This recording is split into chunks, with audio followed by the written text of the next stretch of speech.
So hi everyone, this is Mary Long, Plein Air Painters Chicago. And today we have Brian Sindler with us.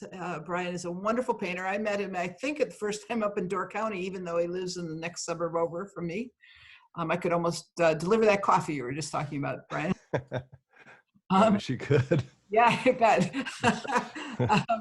But today, Brian's going to be going through all the paintings. And so I'll talk with Brian in a second, but I do have a couple announcements. One is I am so thrilled. We are going to the source for next week. We have had Scott Tillman Powers, we've had Steve Petrick and Christina Bodie, who all had come out of the American Academy of Art. And as you may remember, at least Scott dropped a name of Bob Krajewski, and who teaches actually the fundamentals program at the Palette and Chisel.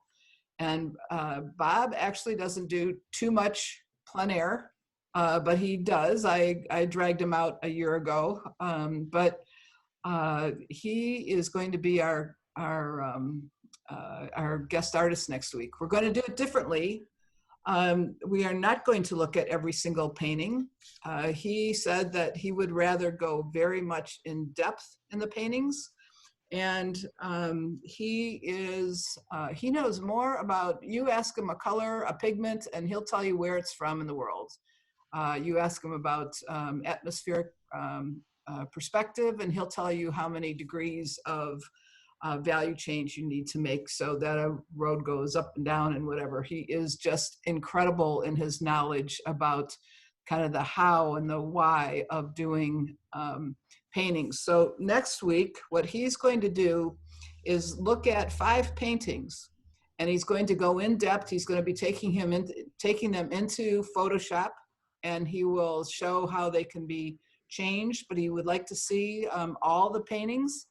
And if he can, he will then do as many as he can with the rest of the time that we have.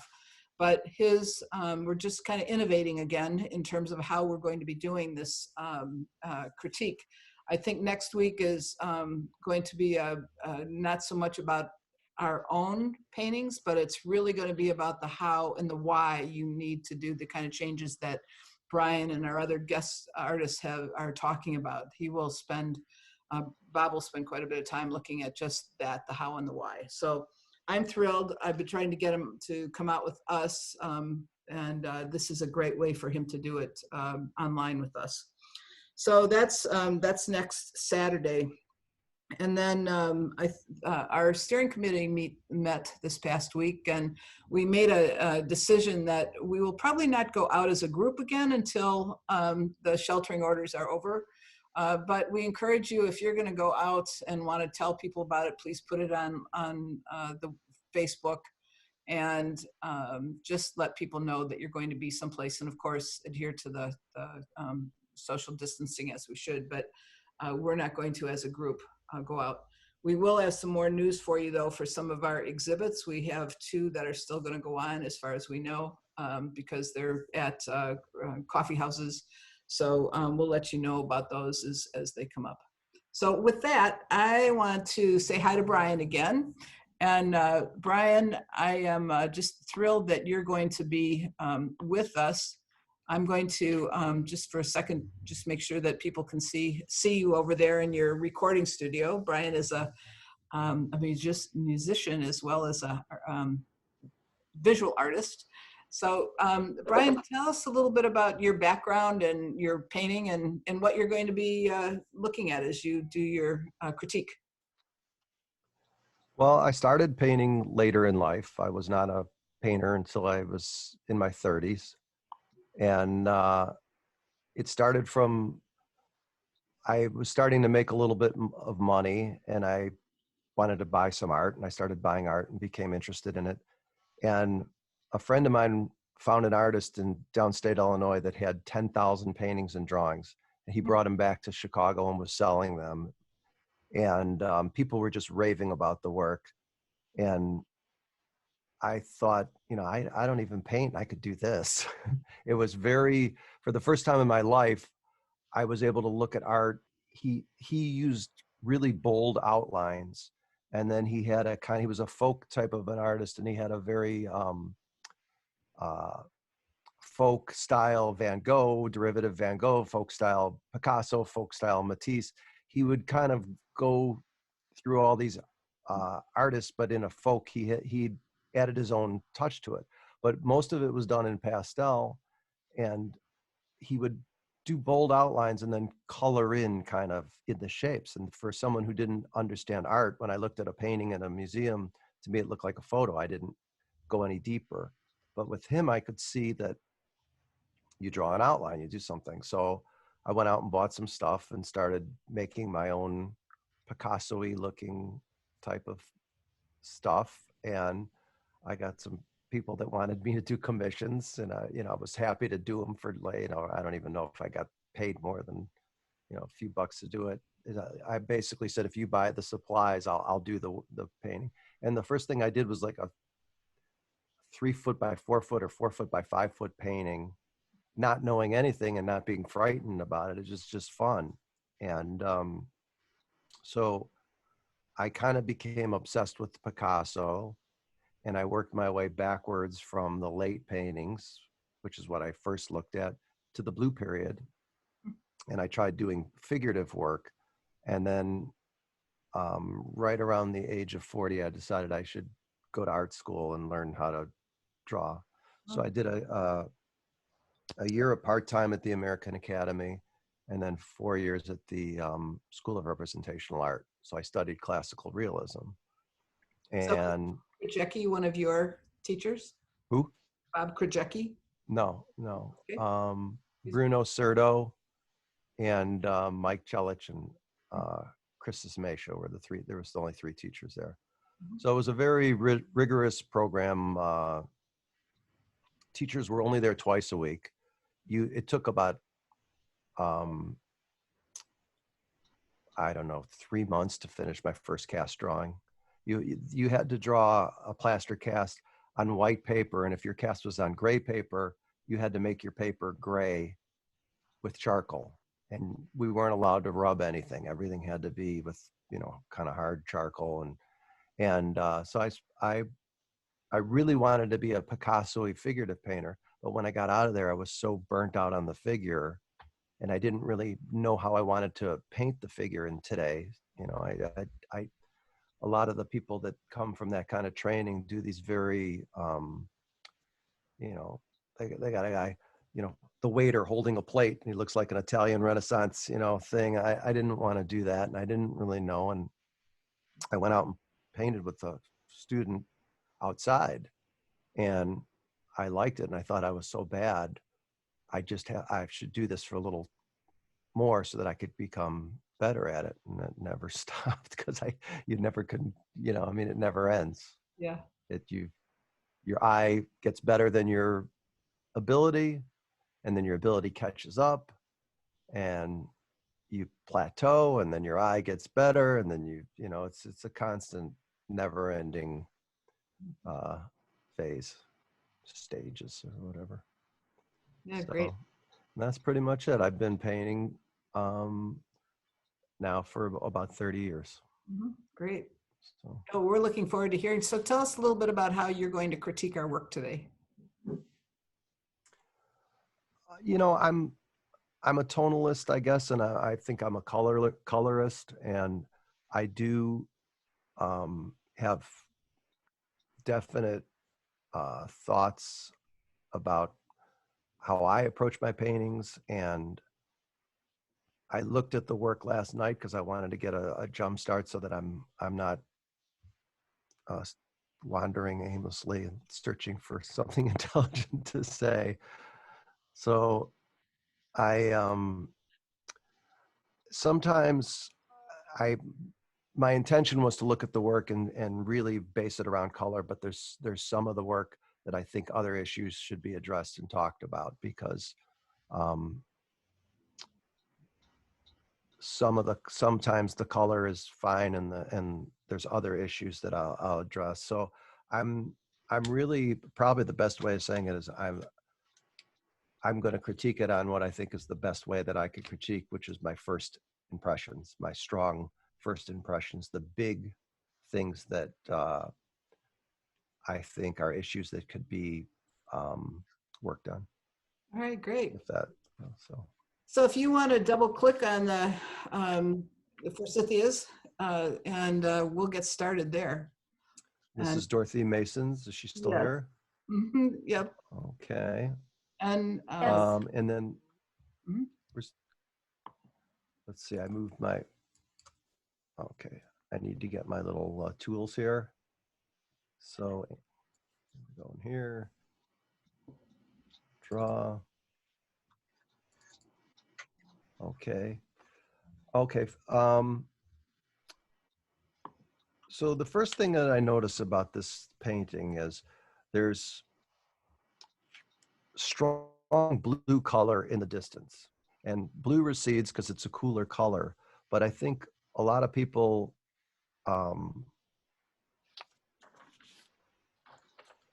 they understand that, but they don't realize that saturation also comes forward. So you can have a blue that's highly saturated in the distance, and you can have a warm that's highly grayed out in the foreground. And that blue is going to come forward because it's a stronger saturation. So in this particular painting, and everything being relative, you could have a strong blue if you had super intense greens up front. The blue would still sit back further. But because this blue here, and here, and here, if I put some X's, I could have a football thing. We can run the play through here. Here's the quarterback. So these blues are a little too blue. You can use Okay. I mean, one of the best exercises I ever did, I was copying somebody's painting, and the sky had purple clouds, and I can't remember the rest of the painting. Purple clouds and maybe the sky was greenish, but I kept mixing the purple clouds, and then I would hold my palette knife up to the picture that I was copying, and it was purple, and the picture looked green. But in the painting, it looked, the photo of the painting looked purple. So I went back to my palette, I added some yellow, and I started making mine look more and more green. And on my palette, it looked very green. And then I held it up to the picture, and it still looked purple. And I kept mixing more and more green until I finally had what was a green color on my palette. But next to the photo, it was the same color. And in my painting, when I finished the painting and had all the colors in, it registered as a purple, because the colors around it gave it that color, where color and value is all relative. So in this particular painting, the blue to me is a little bit jumpy. And the other issue with this painting, do I have to go to the mouse, I guess, to go back?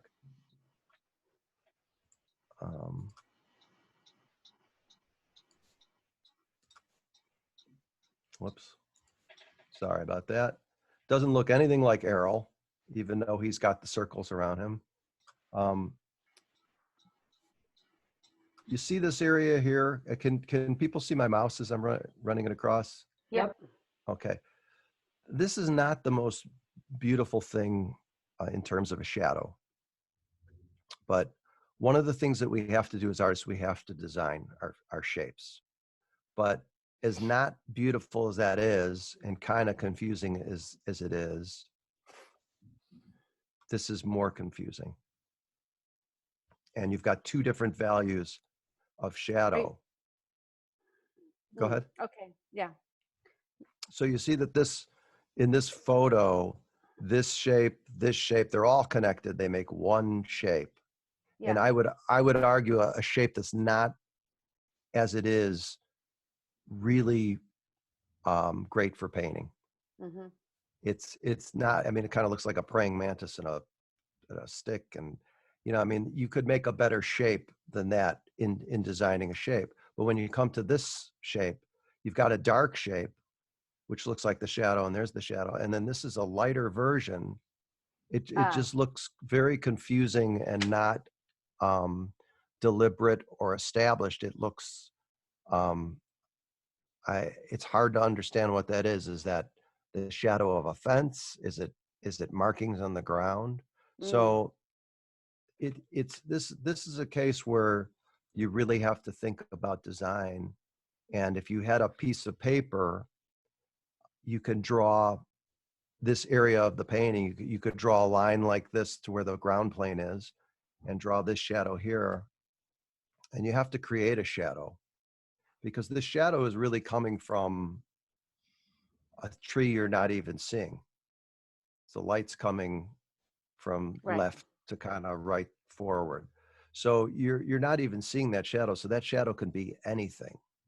And I think that would go a long way in bringing you into the painting and you could make a few lines. You could make a line that kind of came here, but it's just, it's confusing. Oil.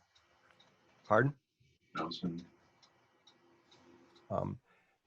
It gets, it's just disturbing, and it's in the foreground of the image where you want to lead into the picture.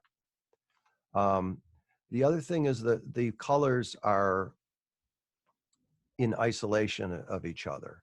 So you have this ochre and you have that green kind of bleeding into it, but then this tree is a completely red brownish tree, and there's no real cools in that tree. And if you think of it like a Reese's peanut butter cup, you want to have a little chocolate in the peanut butter. An old teacher used to say that. You've got really all brown red, and here you've got blue trees. It's too abrupt. Okay. Like you could have a little bit of cooler colors in here, and you could have a little bit of warmer color in here. There's these changes from here to here, from the distance. This doesn't look like a great, this distance from here, the blue that you're using, plus the blue is fairly darker, but the blue you're using, this is from this, looks like it's 10, 12 feet. And it's not about making a painting correct in terms of its, I don't know if you're striving for photorealism, and that's not why I'm saying this. I'm saying this because it's just a visual image. It's a very abrupt change to go from here to here in such a short distance with nothing to tie the two together color-wise. So it's a lot of separation of color splotches on the painting, and I think you would be better off on taking this type of a color and doing a grayed out bluer version of this color here than going blue. Your intent was good. I understand your intent. You're trying to get the back part to recede, but one of the reasons that some of it is coming forward is you've got the intense blues there. Certainly, yes. Okay, any questions or? No, that's very clear. Thank you. Great. Brian, you're going to have to. Yeah, I just remembered. Got to erase. Clear. I also appreciate that we missed Dorothy's last week, so we're going to have to move through the rest of these. Okay. But that's okay. Very helpful. Okay. Thank you. So this, sure. Okay, I have this as Mary Long on my thing. Richard Lawrence. Okay, Richard. Is he here? Yep. Okay. Hi, Richard. The main thing about this painting, you've taken a photograph that's got camera distortion in it. So you see how this building looks like it's at the bottom is here, and it's just going back into space like that. It's tilting away from the viewer, and that's the way your camera is distorting the picture. And you've done some of that in your painting. So it's got a little bit of a perspective issue. And it leads one to believe that it was done from a photograph. There's not enough, it's not enough stylistic cues to lead me to believe that you planned it that way as a picture, someone who, And I think because it's this part here, there's something about, even though it's so vague, there's something about the perspective. I think that this maybe in here, if you had planned to paint it back that way, it would have felt a little bit different. The other thing, I did a quick mock-up of this. I don't know if there's a way to even show what I did, but So you have to unshare and reshare what you want to show. you know, I probably can explain it. It would probably be easier. This color up here, and this goes for Richard and goes for everybody. There's a lot about color that's very personal, and what I say, some of it, when it comes to saturation levels, I mean, I believe them to be true, but some of them are also opinions on what I think, why something is successful and why something might not be. The intensity of the sky here, this kind of tealy blue color, turquoise up here, other than this one little flick, which is nice that you have it in the church, and everybody can see my cursor, right? What I'm doing? Okay. Other than that one little flick, it's really isolated and doesn't feel so much like it's permeating the painting anywhere. And on a little mock-up, what I did is I went and I colored the sky a grayish pink. And I also took this car here and did a darker version of this red to where it was just a dark, because I thought it would be nice to have that dark against the, to anchor it in. Another issue with the painting is you have almost two tangents. And for those of you that don't know what a tangent is, if you've ever seen a picture of somebody and they're going like this, and somebody shot a picture in the moon sitting in their hand, or they're going like this and somebody shot a picture of them by the Leaning Tower, and it looks like they're holding up the building, even though they're 100 feet in front of the building. So what happens when you put something on the same line, it creates a tangent and flattens space. So you've created tension in this picture because you've got this area where the car is just sitting on the edge of the painting. So what I would do is I would run that off of the edge. You've kind of got almost a tangent on the bottom, even though the wheels are kind of going off the page, you're kind of hitting the bottom of the car. So it's like it's resting on the picture frame down there. I would run this car off of the page, make the hood a little bit longer. And since I've seen the photo, I realize that you're using the color essentially, you know, yours is a little more yellow, but that you were given in your photo. And from an art standpoint, I would think, what would be the things that I would use to tie this painting together? And, you know, you could do a dark, you know, if you were set on having the sky in this blue green, I would maybe make a car that had some of that color in here. I'd run a bit more of that color in the painting, because this feels very isolated up here, even though there is that shot. But I think a darker car would anchor this and set off the building. And I think you really need to run this off of the canvas. But otherwise, the brushwork, the hints of red are really nicely done. The way you've minimized the people is really well done. You've taken a crowd of people that wasn't that interesting, and you've put a few of them in here, and you've intimated towards having, you know, just a small. You've done a really good job at creating the space, the scale, and all in all, I think it's a pretty effective painting. I think if you could deal with the integration of the sky and maybe extend this cloud, I think that would help quite a bit. I'm Hey, trying to Brian. go as fast as I can. Yeah. Yeah, Richard here. Hi, Richard. Great stuff. Thank you. Oh, thank you. Nice painting, Richard. Okay.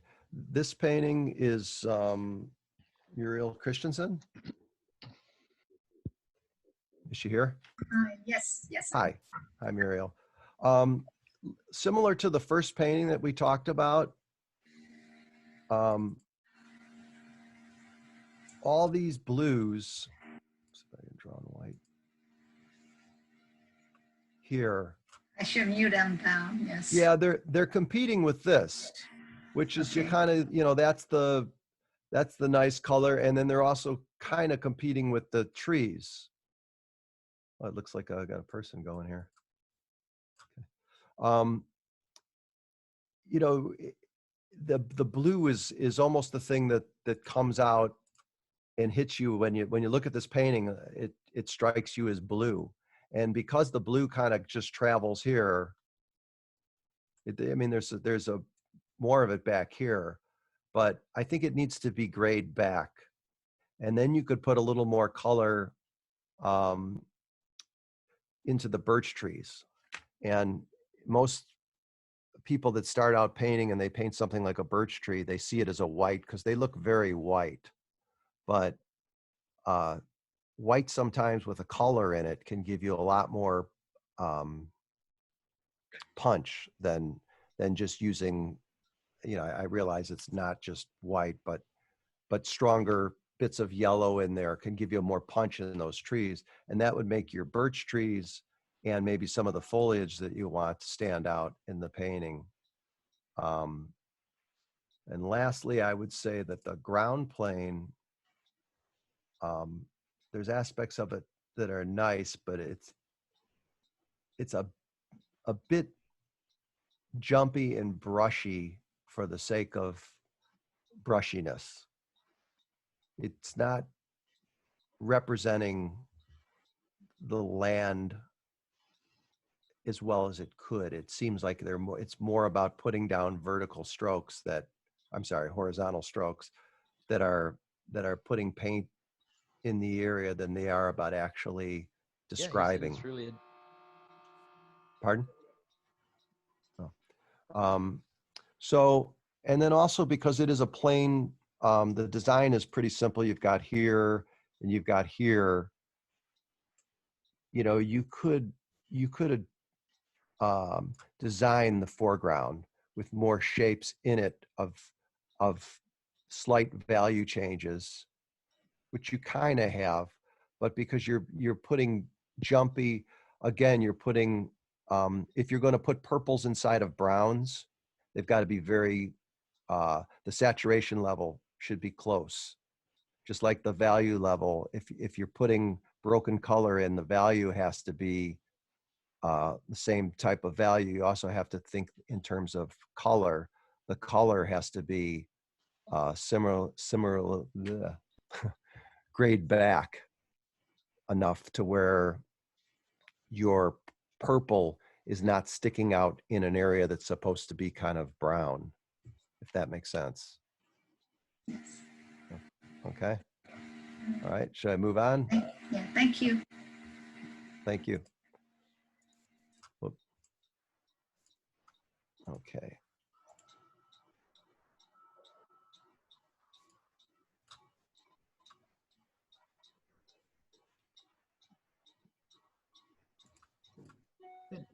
Yeah, you have probably another 38 or so to go. Okay. So you'll have to keep moving. Wow. I did write this one down. Okay. Thought I didn't have this one. Okay. Okay. This one,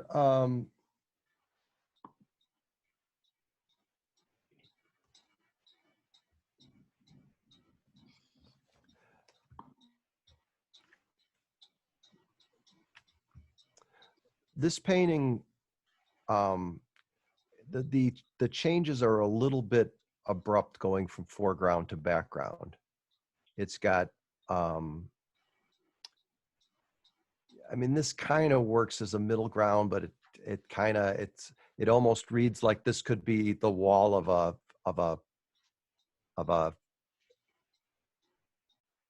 like a stone wall or fenced wall right behind the picture, or it could be a path that's leading, this is in the foreground, this is the path. But I think you could go in with bluer, grayer foliage here. And if you wanted to really get a sense that things were going back in the distance, you can put another layer as it's going back or peeking through bluer and grayer. You got to be careful not to jump from green like this to blue, like we had in one of the other pictures. But I think it would make a bluer color and a very subtle bluer gray would also make these flowers pop forward more than they are. It kind of, in this brown area here, I don't know what that represents. It's very kind of fuzzy, and it's hard for me to know exactly what is going on back there. Not that I have to know, but it's not adding to the picture. It's not really accentuating the forms. It's almost creating a halo behind the flowers that's giving the painting a bit of a fuzzy kind of overall feel. So I would say on the foreground's handled nice, the flowers are handled nice, the shadow, I would say some things to maybe do something a little bit here in the middle ground, and then I would add some bluer and grayer blues as you go back, but subtle blue gray. I would keep some of these greens and drop some blue grays in there just to give it a more atmosphere. That's great. And I'm not sure that these that the tops of these plants are doing you any good. They're I have to get this thing off of the screen. I can't. Yeah, I can.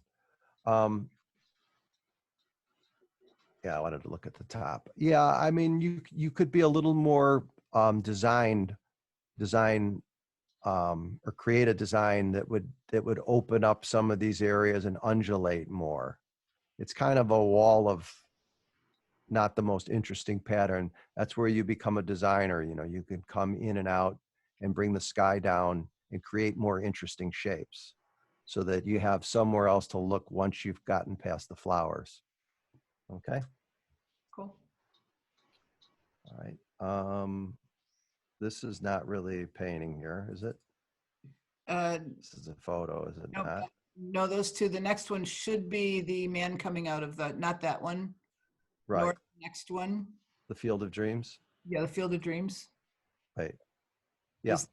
This yeah. one. Yep. Yeah. My first reaction when I saw this was nice use of Yeah, there you go.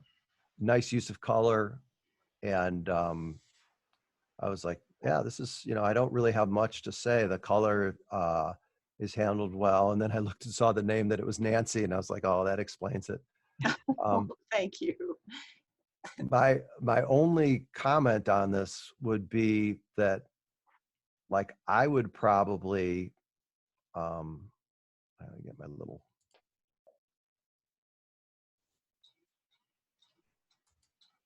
I would probably take this thing and, well, that's probably that's too severe. Hold on. Undo, help. I would probably cut this here, something. Or the other side. Push it off center.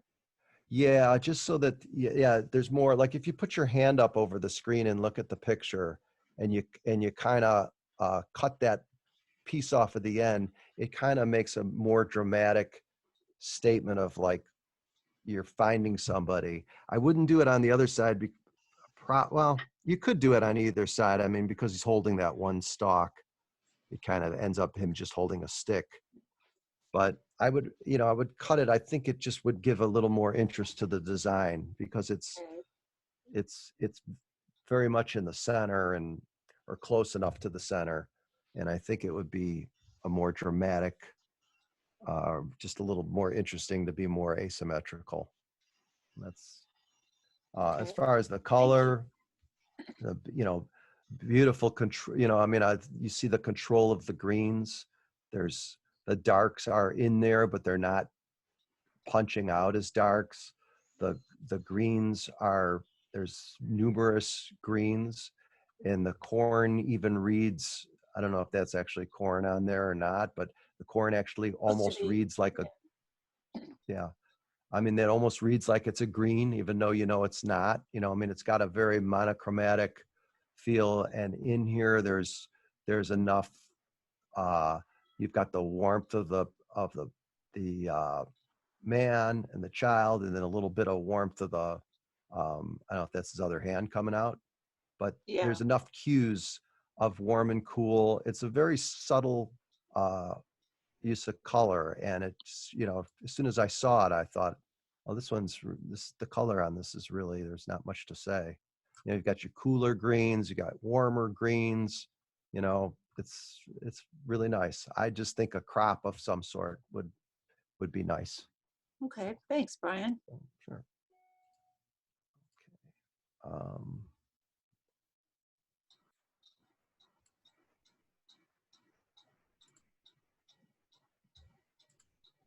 Okay. There's a couple of these in here. I don't know why, but it's the same Rich Weber, painting. is this, he's got, why don't you skip it? We'll come to it later when you can see the whole painting. Okay.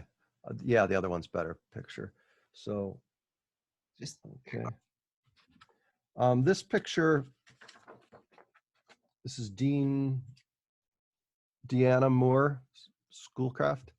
yes. Dina, yeah, Dina, sorry. that's okay. A couple things that stick out to me on this picture that would really make a big difference. Number one is strictly on color. If you're going to paint quasi-impressionistic or impressionistically,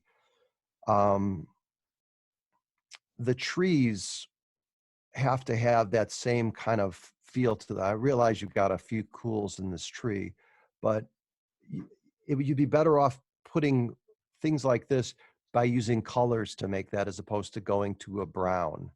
And I don't mean taking your blue, yellow, and red and that it has to be brown out of the tube. It could be mixed blue, yellow, and red together and got this color and these colors. But if you're going to paint kind of impressionistically, it'd be better to have colors in the tree where you're putting greens and blues and purples, subtle and grayed back, that the overall appearance is kind of a brown tone or gray tone tree, but it would still have that color in it. Now, if you're not trying to paint in an impressionistic style, then areas like this blue,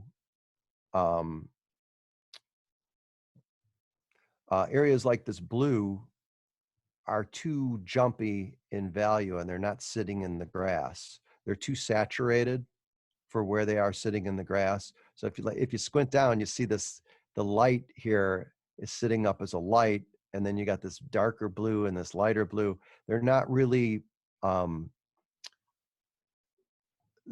saying anything. They're color drops, which is fine to drop color into areas, put warms into cools, but they can't stick out to where you're seeing them as shapes. So when you look at this picture, I see one long shape going from here to here of blue. And So it's really, those were bluebells that were blooming. okay. So it's not just a random color choice. Okay. So how do you represent that a little better? Because it was just, bright blue without making Right, it sure. look weird. There's two ways you could do it. One is you could write bluebell all the way across. That's not a good. The other way is, one of the problems is see this light right here? Uh-huh. Any flower, and especially a group of flowers that are together, a mass of flowers, when they're massed together, they're going to be darker towards the bottom and lighter towards the top, because the light's coming from the top or the sides, and you're going to have shadows in there. So even if you're thinking of a mass, in the broadest terms, you're going to have a dark along the bottom. You're going to have a local color or whatever going across the middle. And then you're going to have, you know, maybe the lighter parts that are hitting the lights hitting them. So is a shape, the shape, you could go a long way. Let's see if I can actually get something blue here that's going to be close. You could go a long way in making a shape, you know, an interesting shape. And the bluebells probably would be, you would see a lot of them would be darker, but you're not putting them anywhere else. You know, so I would put even one in front of the other one. That's too green. I don't have a lot of control over the colors here, but you know, you see you're starting to get some weight down in the bottom, and now they're starting, Right. you know, and you have to have shapes. I mean, you have to make, you know, your shapes have to be kind of some type of interesting shapes that are going to do something to move the design going forward.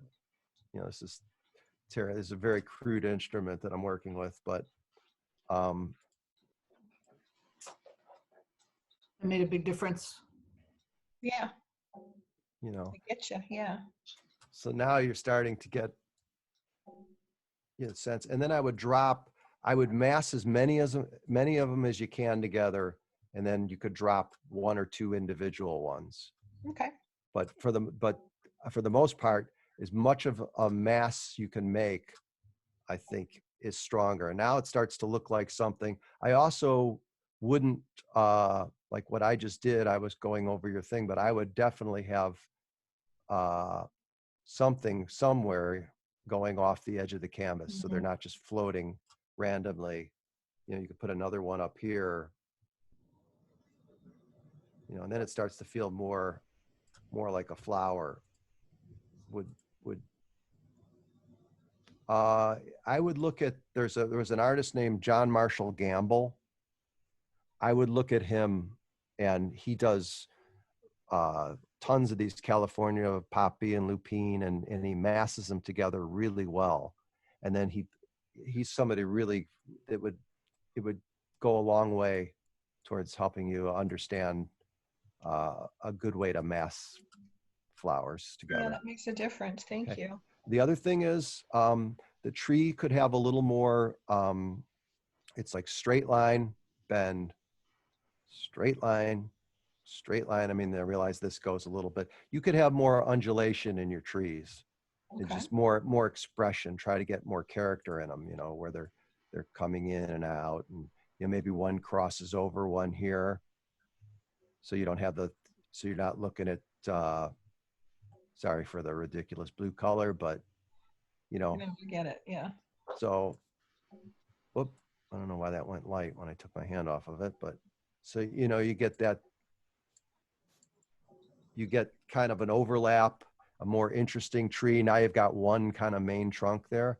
And the last thing I would say is, I know living where we live, it is what it is, but I don't know what color I can use here for this, but I would always look to try to undulate the shorelines so that they're not one straight line. See how that starts to, Yeah, makes a difference. yeah. This is the hardest lesson for me. This is all done plein air. And it's just pretty much what I saw in front of me, but learning Right. the editing part of things and the creative part. Well, that's part of living in this area. I mean, you really have to kind of design, because Yeah. we're not, you know, this isn't Point Lobos where you walk out and it's the I most know. beautiful thing you You see. have to be creative. I know. It's the forest preserve, and it looks, you know, looks manicured, and it looks funny, but that will go a long way towards giving you more, you know, you have to think in terms of your designing your spaces, not just giving you what's been handed to you, because sometimes what's handed to you is not great where we live. It is. The already that starts to look more Yeah, like interesting. warming up the banks there made a difference. Yeah, and it opens up. I mean, you can really design the shapes, but we're stuck with a lot of straight lines, especially if you're going to manicured places too. So, all right, I think it's Thanks a probably too lot. much on that one, so I'm going to talk faster. And So I would like to just ask a question of the group. And so you know how to vote down in the reactions on the right? I mean, I'm finding this very helpful because you are going deeper in this. So there are maybe some people that won't get, their paintings may not get done. It looks like we have 38 to go, which would make it very difficult for us to get through all those.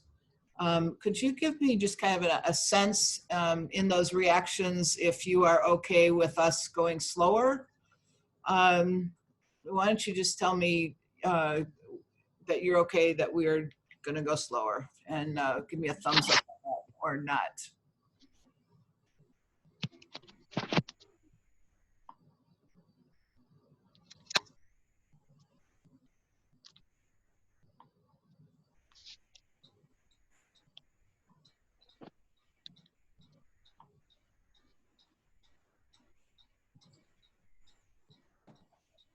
I'm getting a lot of okays, and not slower than this.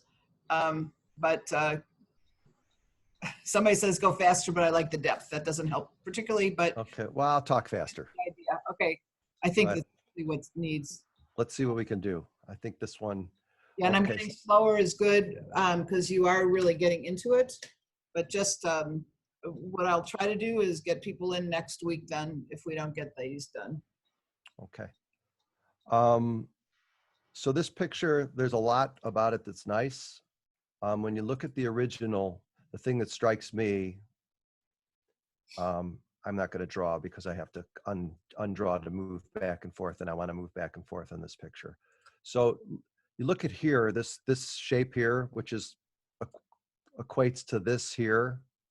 But if you really look at this, what's going on in the water there, and you squint down, it's not very much darker or lighter. There's a hint of the lightness here. But here it's a distraction. You got the dark green and you got this as a shape going back here, where here it's more of just a color shift from this green water to getting some brown to getting some bluish purple gray here. It's a much subtler shift, and it becomes almost a line that's interfering with the picture. The next thing on this picture is if you squint down and look at how dark the birds are, and then you look at this picture, these birds get lost against the water if you squint down, or kind of lost against the water. And in this photo, the birds really stay. There's more contrast. I think in this picture, darkening some of this stuff, lightening like this is under here, some of these areas will give the painting more punch. And then lastly, the shadows, they have a hint of blue in them, especially here. And but they're kind of inky. Look at how blue this is. And you feel there's an airiness, like air in the shadow here. It's not a solid blue inky line, and it's blue, which is really nice. It's just a beautiful color right here. And you don't have that. You have more of an inky spot, and it doesn't even read quite the same as a shadow, because this shadow is big and long and really accentuates the shape of the bird, and this one does not. So this area should be taken care of, made less agitated. The birds could get darker, the undersides could pick up more light, the shadows could be bluer and longer and follow the form a little bit more. But otherwise, it's a nice piece. How's that for faster? Excellent. Okay. This one here, Tom, is he here? I am here. Hi, Tom. Hi, Brian. You did a nice job by eliminating, a lot of people would have put the two poles in the foreground. Yeah. I think you could have put one pole in. I think, I've got a visitor here, my dog. You could have put one pole in, I think, could have possibly given you a little more depth in the painting. This painting, like a lot of things we do in plein air, should love that straight line.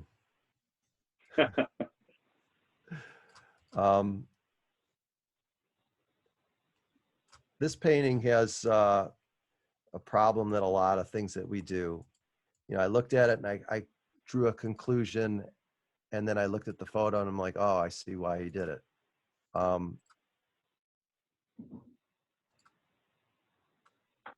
This tree, you know, the way it's pixelized or whatever, or the way that tree actually is, it doesn't have a tremendous amount of form.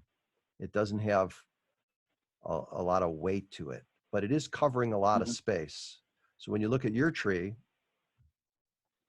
it's kind of covering space, but it looks, the way you've painted this here and this here, and I realize it's kind of in the picture like that, it has a very shrub feel to it.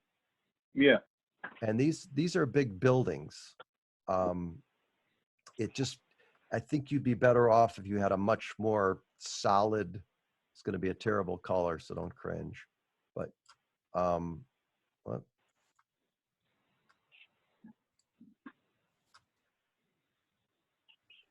You know, if you made a solid shape and really designed that shape to where you had, you know, your tree, and then if you want to make this a separate shape, I think you really have to make it a define shapes between the two, and you'd have to adjust the color because this one's further in the distance, but the shapes are too vague. It makes it gives it a weaker quality. I've been a big fan of yours and seen a lot of your just fabulous monumental tree paintings, or I think of them that way, and so I'm kind of picturing that sort of clarity of shape that you're talking about. Because there are these things in the foreground that are one, and so I can picture what you mean. You have to design. Because like this, I know this look, and I know this this dark tree against this mass. It's so unappealing to paint. You know, that it comes out and it looks really drawn, and you know, in your picture, it looks like this tree goes all the way down here. So when I went back and looked at it, I realized, well, it's a bicycle. I realized that it is behind here. So it's definitely in the distance. So that's an easier fix in terms of color. You could change the color of this tree, and this tree could have more contrast. This tree could have more saturation. The other thing, there's some small perspective issues, and I'm not the greatest when it comes to perspective on life or in drawings, but you know, that should be angled down more. Right. And part of the problem is you're starting lower than the other thing, but that should be angled down more. And given you've done a nice job changing the mood and the atmosphere of the painting, because you've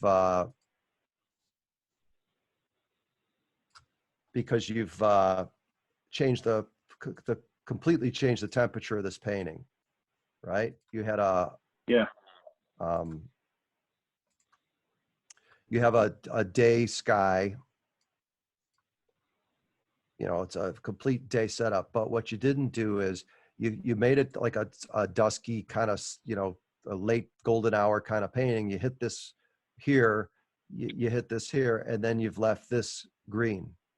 So I would say you would be better off putting some kind of an orange in your, you know, down in here, warming this masses of stuff up, because color is really what's the light that's hitting it, and it will harmonize better within the painting.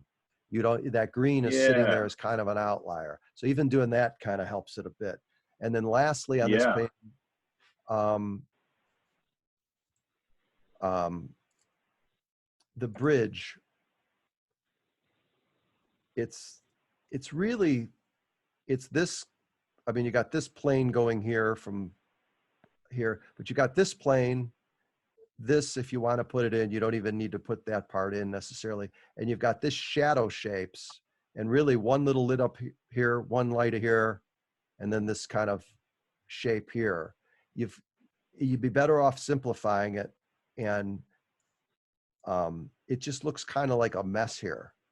You've lit up what you're lighting up here doesn't really relate. It just looks, it looks, if you squint down, that almost completely disappears. Yeah. In your picture, when you squint down, this stuff is really sticking out.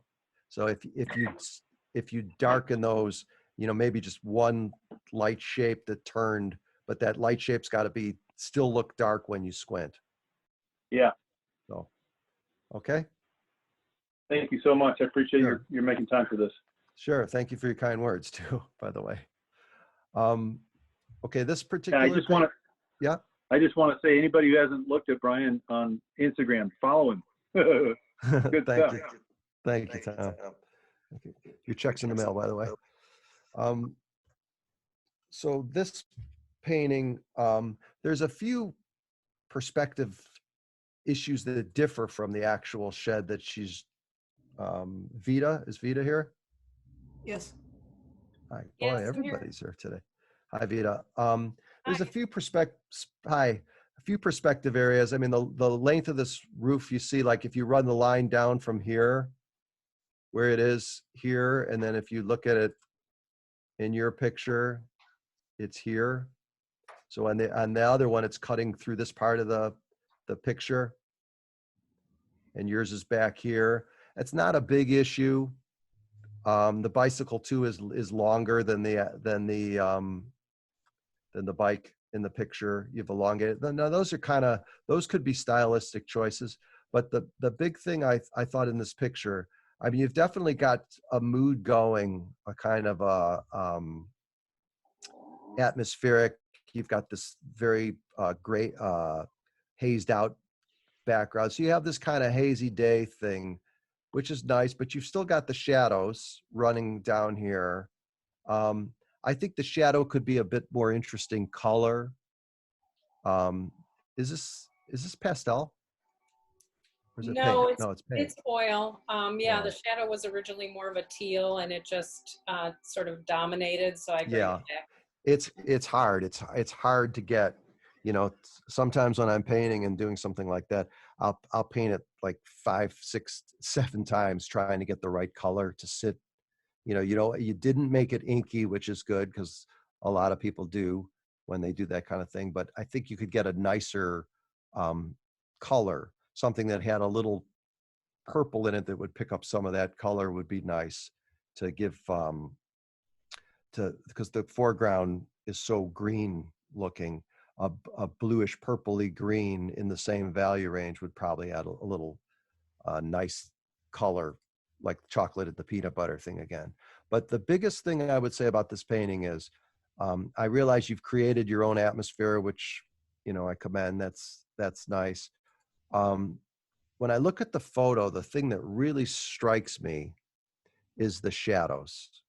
It's the shed obviously is lit up, and you know, you got that bicycle part lit up and that, but you got these shadows. You got this really strong shadow here from the shed. You got the shadow from the door to the door, on the other door. You've got them here, but they're so underplayed in the photo, or I mean, I'm sorry, in your painting. And this is going to be brutal with the limited colors that I have. Forgive me, please. But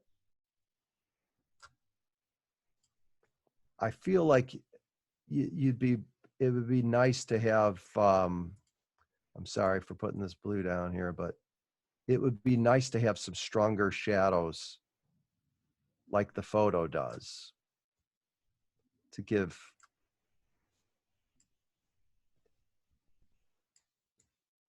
I know there's one on, let's see.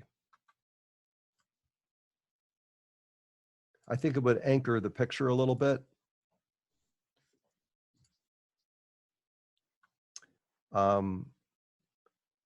You know, this shadow coming across this one. Anytime you can tie things together, darks in a painting, and tie them together. I think when Joe did his demo, he talked about it. You know, this shadow runs, goes under the bicycle, goes here by the doors. There's a shadow here, and you could actually, if you were drawing a shadow shape to start a painting out, you could actually draw this. Whoops. I don't know what I just did.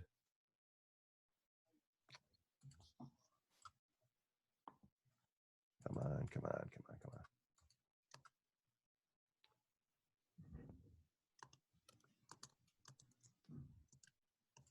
Me and a computer is like this, one of the more dangerous intersections in the city, apparently. All right. You could literally tie this to this to this, which is kind of what's happening in nature in the photo, to this, and you've got a stronger sense of design. You know, you could even make this touch here. Leave a space there and make that touch. You can even go over that if you don't want that. But you see how these things just that make the painting strong. Everything's coming out from here. All that beautiful design that's being given to you in this photo. I mean, to me, that's the really interesting thing about this picture. You look at that fan of shadows that's going out, and then although you have created a mood, I think the mood could be stronger with those shadows fanning across it. Okay? Great, thank you. Okay, thanks, Vita. Okay, this painting, Maureen, is she here? Maureen? Yes, Oh, okay. Hi. You know, when I first saw this painting, I thought it was a photograph. And what I wrote on my little notes was, the painting's strength is that it looks like a photograph. The painting's weakness is that it looks like a photograph. yes, yes. It's a double-edged sword. It's really, I mean, you've done a great job with the foliage. You've done a great job with the reflections in the sky, and you know things are looking like they should look. Everything about it is well done. The two things that I think could be improved are the design, and it's not that the design is bad. You could make it more interesting by undulating things and making things just a little more interesting shapes. You know, you could clump things together and make a bigger shape and make things, you know, everything is like round, round, round, little stick there or a little thing coming out, but round, round. So you've got 1, 2, 3, 4, 5 round balls up here. Yes. And 1, 2, 3, 4, kind of those clumped together a little more on the bottom here. And then you got round, and then you've got round, and then you've got round. So there's not a lot of variety going on. I mean, you do have these sky holes coming through, and you do have this stuff here. I was thinking of throwing in a pine tree or two, and that would be angular. That would be nice. And this is one of the cases where, you know, nature, you know, we're always told to look at nature, but nature doesn't always give us great design, and nature doesn't always give us great color. You know,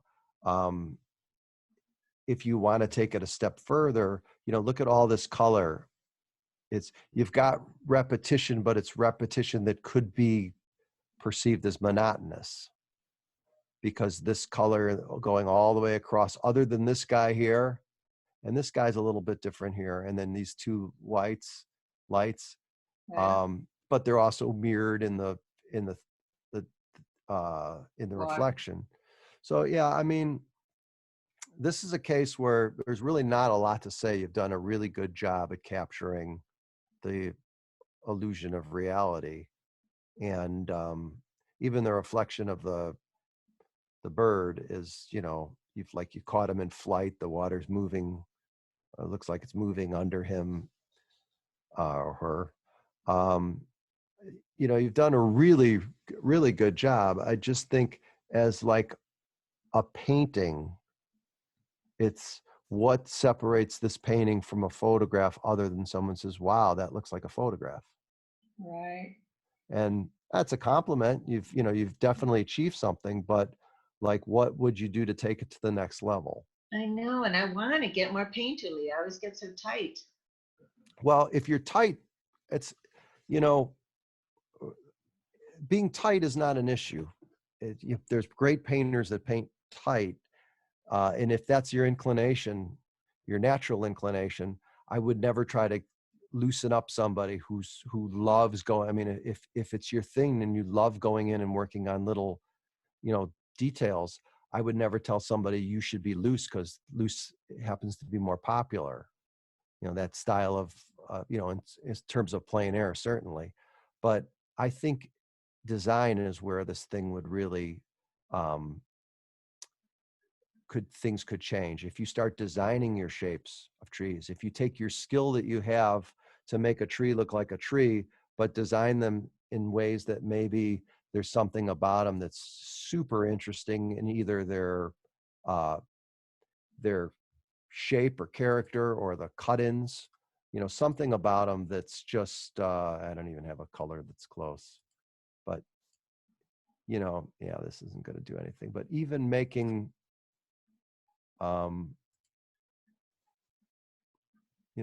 your choices of making the negative spaces, the holes, they could change the shape. I mean, even, I don't have a color that's light enough.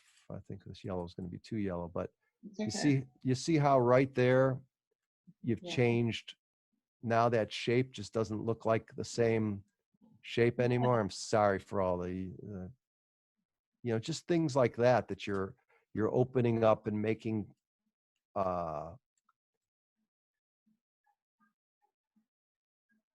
you're changing the character of the tree, giving them a little more character. Wow. Now they're not just, I don't know why this thing, as soon as I let go of the mouse, it bounces back, it changes color.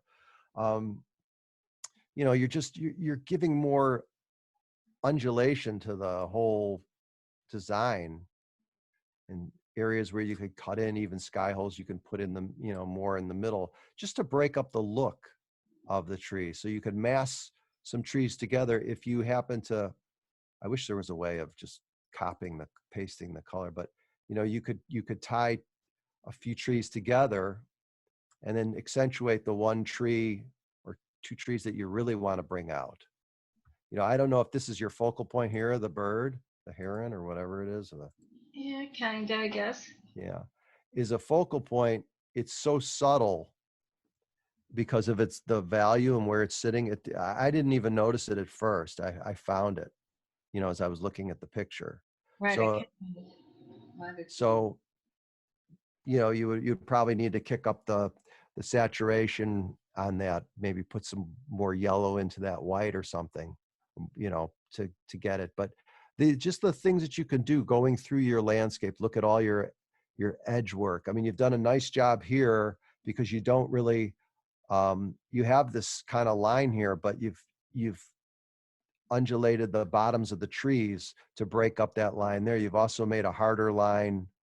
You've also made a harder line here, and that doesn't continue straight across. So you've done a lot of nice things to break up that area. You just, I think, need to do it on more of the contours. If you want to go that route and get, you know, get a little more character and style as opposed to being just copying nature. Good. Sounds good. Thank you so Okay, much. sure. So this painting, most of what I would say about this painting is just it's choices, because you see, you know, he's taken on a difficult subject matter, and he's handling the different subject matter. And most of the perspective issues, you know, I'm not a perspective expert, you know, are solid. I think there's aesthetic choices that I would address. The first thing that strikes me is the latticing on this bridge here. It's really drawn, and if you look at how it's drawn, it almost pulls your eye right to that bridge to look at this. Yeah, I had that generalized at first, and I put it back in, and it's probably a mistake. And of course, I have that bad transition on the bow that doesn't help it either. Yeah, well, yeah, it's kind of a tangent. It's close to a tangent, but you're almost better, I think, in something like this in painting a solid shape and painting the value maybe a bit lighter than you perceive it, so it doesn't come forward. And then if you want, you can kind of punch sky holes that are a little darker than the actual sky is in there and make some vague shapes. But right now it seems those lines are so hard and drawn, they almost look like, you know, in a thumbnail or a small picture that we're looking at here, it almost looks like it's ink drawing, and it kind of draws your eye right to the distance to that area, which is not really an area that you want to be looking. There's nothing really, you know, that would tell me that would be a focal point that you want to send people's eyes to. The other thing, this rope here, is that the same? Is this rope here? Okay, two different styles of rope. As an aesthetic choice, I think you would have been better off doing the same, painting it the same way you painted this, because the way you've painted these highlights on the rope, and then here, this almost floats like it's not. I mean, you do see, because of the drawing, you've drawn it as a round, you know, you get the sense that it is going around something, but it almost looks like it's floating in space. It's not really anchored. And I think this would probably be darker and need to be darker, but I don't think the highlights on here are doing you much good. I think you'd be better off painting it the way you painted this. You know, if you wanted to paint it with the green and white motif that you kind of used, I think you'd be better off putting it like down the darker part here and then the lighter part here. You know, a warmer light up top here. This works for me a lot better than this. This becomes a distraction and looks more, this and this become cue points that make me think that they're not painted at the same level that other parts of the painting are, like the ground plane, the shadow, this, you know, the grass here. This feels like it's, these feel painterly, and these feel like they were drawn, you know, like you got a smaller brush out and started putting those lines in. And aesthetically, and this is where, you know, the thing with color comes in. I realize I know these tugs. I know exactly where you are. This is the Oregon Bridge here, right? Yeah. Yeah. And I know this boat. That boat's green. Aesthetically, and I know the green is a little bit different, lighter color in real life. I think it's maybe closer to that. But if you're going to choose that green as an aesthetic choice, I would make this life preserver white or something, or a light purple, or, you know, grayish purple, because not just for the simple idea that it's not a great, you know, red and green is never a beautiful choice in terms of color. It's, you know, very Christmassy. When you're painting, you know, part of or a violet or something that harmonizes a little better with green. excuse me, as an aesthetic choice. I mean, you're making, as painters, sometimes we get a little lost. We do make choices because we look at something, we say, oh, that's kind of got some blue in it, because you're doing it here. I don't know if these things looked white in real life and you've made them bluer, but you've got bits of this warm coming through. I don't know if that's the rust or it's an underpainting coming through, but you are making color choices, aesthetic choices here. And the green, you could choose to paint the green bluer in areas and warmer, more yellow in other areas to give it some more variety. I mean, you're making value changes, but you could make some color changes too that would give a little more variety to that green. And it becomes, when you're putting a painting together, and in my view, it becomes about aesthetic beauty, not what you're looking at in nature, which is tough because that's what we do as plein air painters. But, you know, I mean, this could be, you know, this could be white in real life. It could be yellow, more yellow. It could be more cream color. Those are aesthetic choices about what you think will harmonize better with the green. So that's pretty much what I would say going forward is just, you know, like this color and this color. And you had here that in one of the pictures, it looked a lot more redder than this, I thought, from memory. But, you know, this is not the most pleasing color combinations. And that's where you become your own picture maker as opposed to a, you know, a documenter. So I think that would help. Okay. Okay, thanks, bud. Sure. Nice job. Okay. This is Marcy. Is she here? No. I'll go quickly on this painting.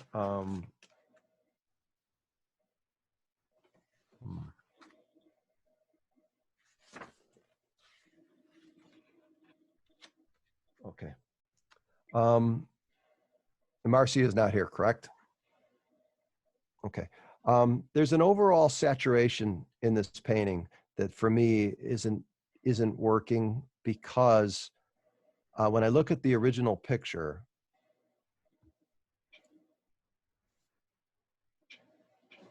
I see why she chose orange. Orange is the, you know, this is like a brown ochre or sienna or grayed back brown here. And she's chosen to do it in orange, which is understandable. But without seeing the reference, you get some kind of a visual effect that there's the sun is hitting this area here. That's the feeling I get. And that would put this area in shadow. But the blues are so strong in terms of their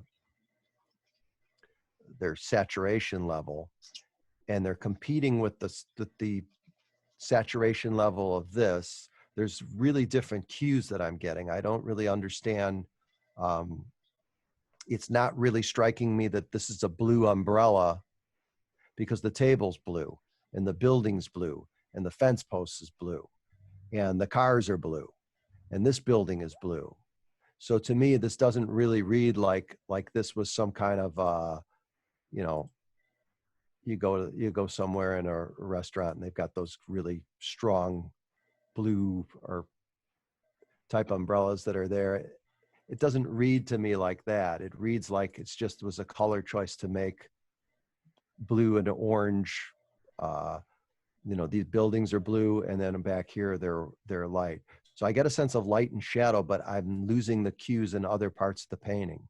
So if this area was in shadow, you know, would there be a strong shadow going across the bottom part of this painting here? You know, would there be areas of light and shadow going, you know, going across the sidewalk? Something that would give me an idea that this area is in shade. You know, maybe there's little areas of light peeking through. It would also move the painting back into space better. And then it would make more sense that some of this is lit up. But as it goes back, there would be more intense oranges closer to the viewer, and they would get, you know, less intense as they went into the distance. So there's a kind of a misuse of the color potential, because there's one kind of flat bluish green going in the foreground here, and then there's like one orange going on the side there. And I think other cues put into the picture, you know, areas that are kicking up light and areas that are kicking up, you know, shadow, would help this picture along, move the picture from back to front. Okay.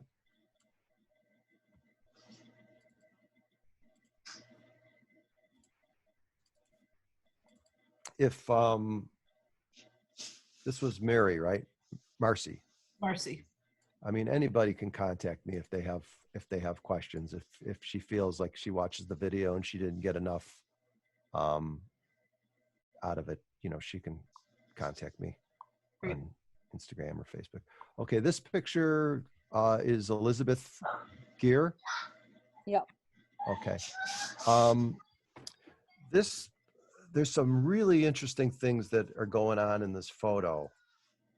And the one thing that strikes me about the photo is it's such a high key, the sand. And if you look at this part of the sand versus this part of the sand, this is a warmer part of the sand. This is still warm, but it's cool compared to this warm. That water is so light.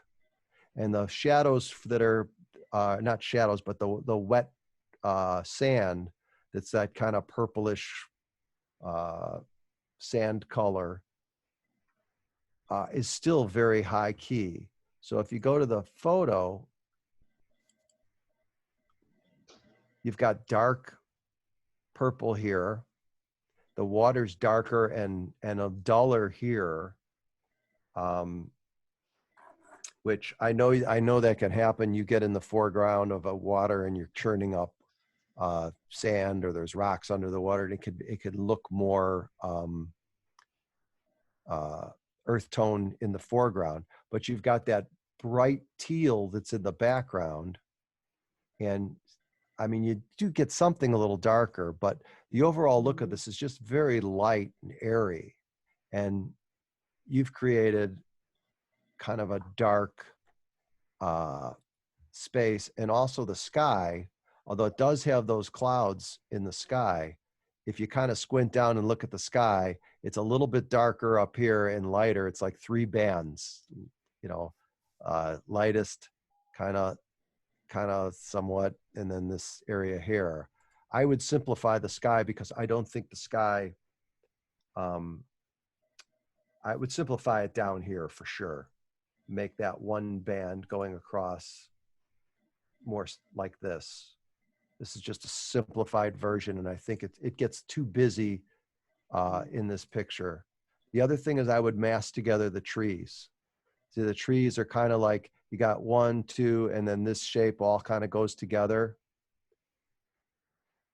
And this feels very, I mean, they are masked somewhat, but the different part of it is there's, you haven't softened the edges. So you could run a color, you could take the sky color and darken it and run some areas along the edges to soften that transition from the trees to the sky, because it looks very cut out. See how these values are closer? Your trees are a little inky looking. You could lighten the trees and then soften the edges, and that would go a long way. And this is a very tough tree. God, I've done it 6 times. You'd think I would remember. This is a very tough tree to draw. You know, I would probably mask this tree in something like, let's see. I would probably mass this tree together in some kind of shape, you know, where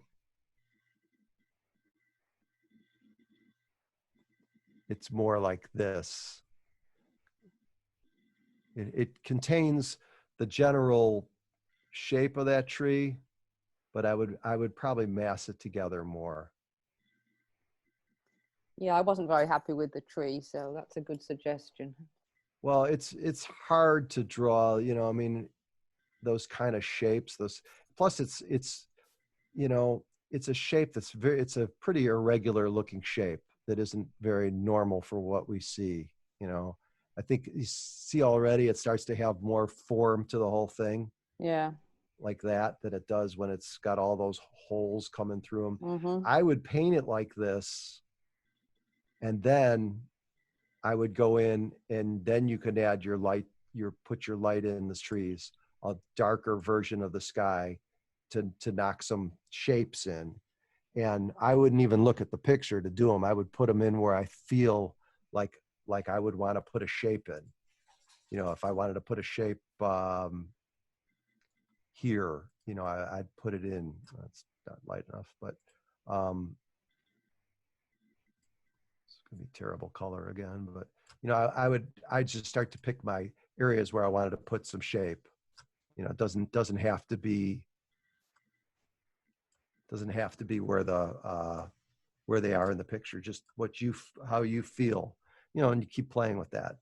And you know, same thing with this. You lighten your so you look at that tree again. When you look at it, how it just looks like a mess. That's not redoing. Okay. So that would be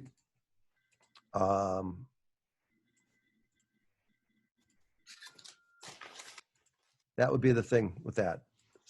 I'd lighten up your beach. Your beach feels pinched too. You know, it feels kind of short. I think in the picture, if I'm not mistaken. Yeah, you've got way more beach and a lot less water. Yeah, I was a bit worried about having the beach too close to the head of the guy, but sort of. Yeah. That's why I shortened it in a bit, you know. Yeah, well, yeah. It kind of works though. He's lower. I mean, you've got him a little taller in your picture. Yeah, yeah. The vertical sort of you know, extent is stretched a bit, so from the photo. Yeah, it is. So, it's really more about getting less water.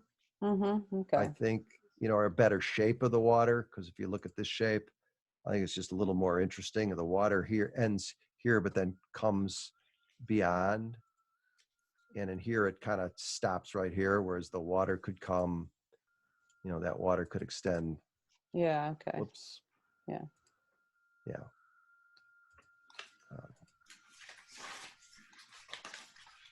I'm completely lost now. Sorry. I'm going to do one thing and then we'll get out of this one. Move on. So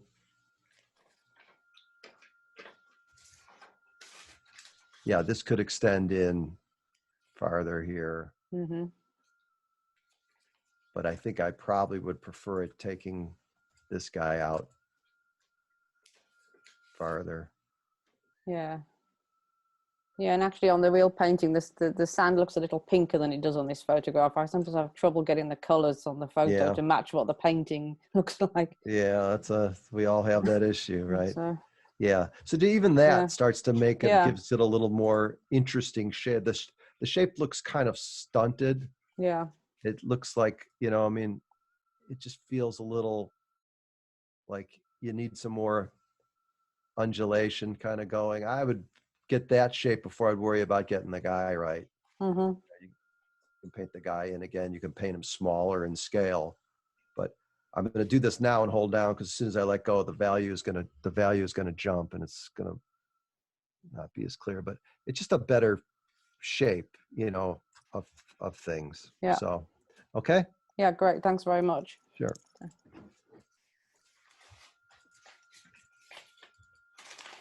Okay. This picture, Deborah. Yes, Erickson. I'm here. Hi, Deborah. A couple things right off the bat. There's an issue with your paint mixing. So I get a sense that you're using, you're coming up with a color and then you're lightening it with white to get it lighter. Mm-hmm. Try to look for color shifts. And if they're not there in the photo, try to, you can make them up. So where you take something here that goes from this color to this color, instead of adding white, try to knock it down. You can even use a lighter color. You could use a yellow, or I don't carry a lot of color on my palette. I carry basically 2 reds, a yellow and a blue. So, but I mean, if you're carrying lighter pink colors or lighter orange colors, you could try to mix some of that in and see how far you can go before you start adding, your first move is to add white to everything. Titanium buff you can use, which is it's a warm, it doesn't cool off the color as fast as like titanium white will do. So it'll keep some of that warmth. But what I'm seeing is I'm seeing variations of these colors that look like this has been added white. This is added white. This is this added white. Right. That's okay. Perfect. That's an issue. The next thing is you're not really identifying light and shadow.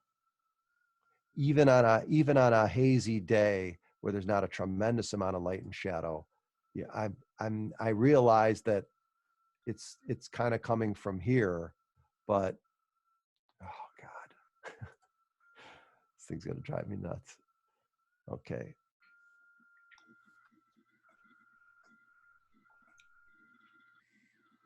You need a stronger statement of light. It doesn't give you a lot of choices, I'll tell you. Okay. You need stronger statements of light and shadow. Not necessarily this drastic, but Right. you need to get those kind of shapes established, and you can do it with color, stronger saturation of color. But you're not really giving a sense of you're flattening space basically by making your values so close. You're flattening that space, and coupled with the fact that there's some real perspective issues here in these drawings. So you got like this is going like this, and then this is going up too. This should be going down. This is going away from you. Okay.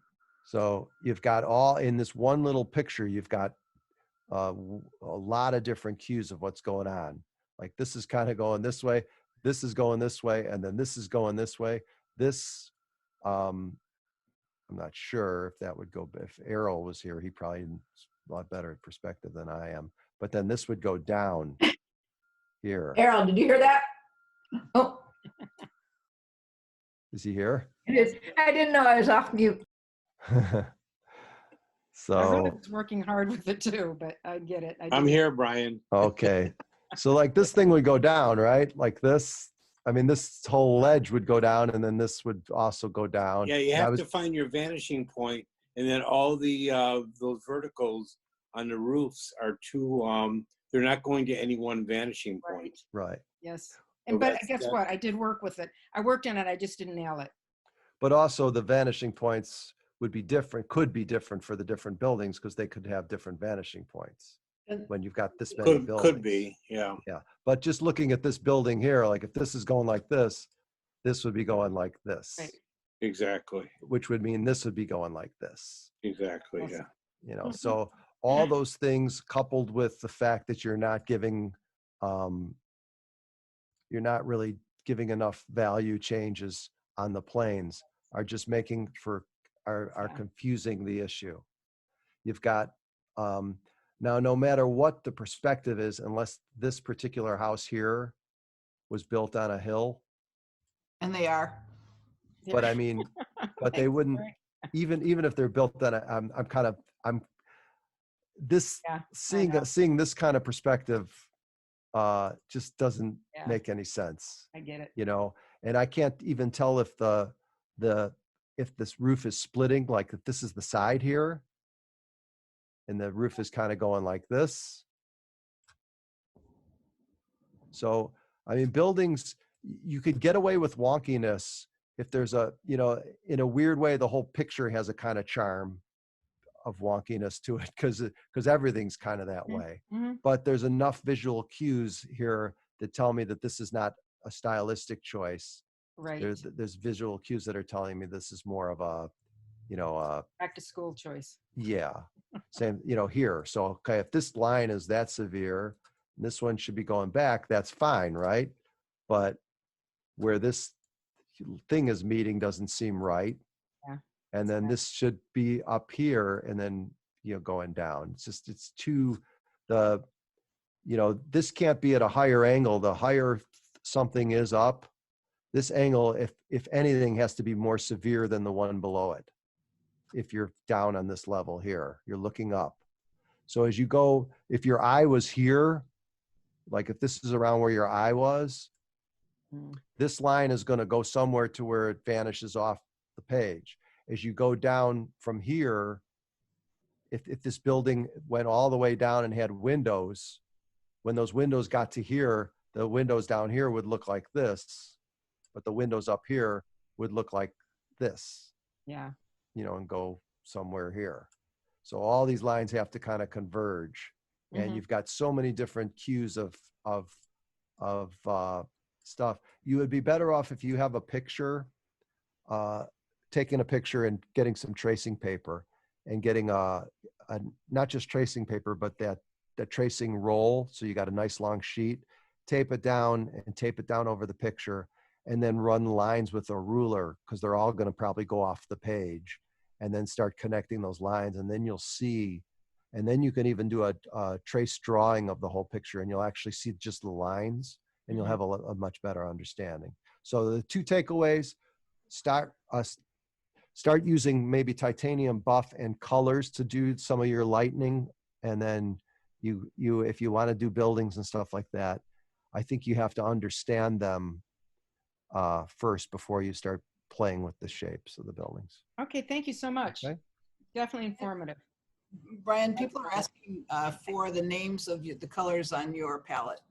I have a very simple palette. I use in acrylic, I use phthalo blue red shade, cad lemon, or cad yellow light,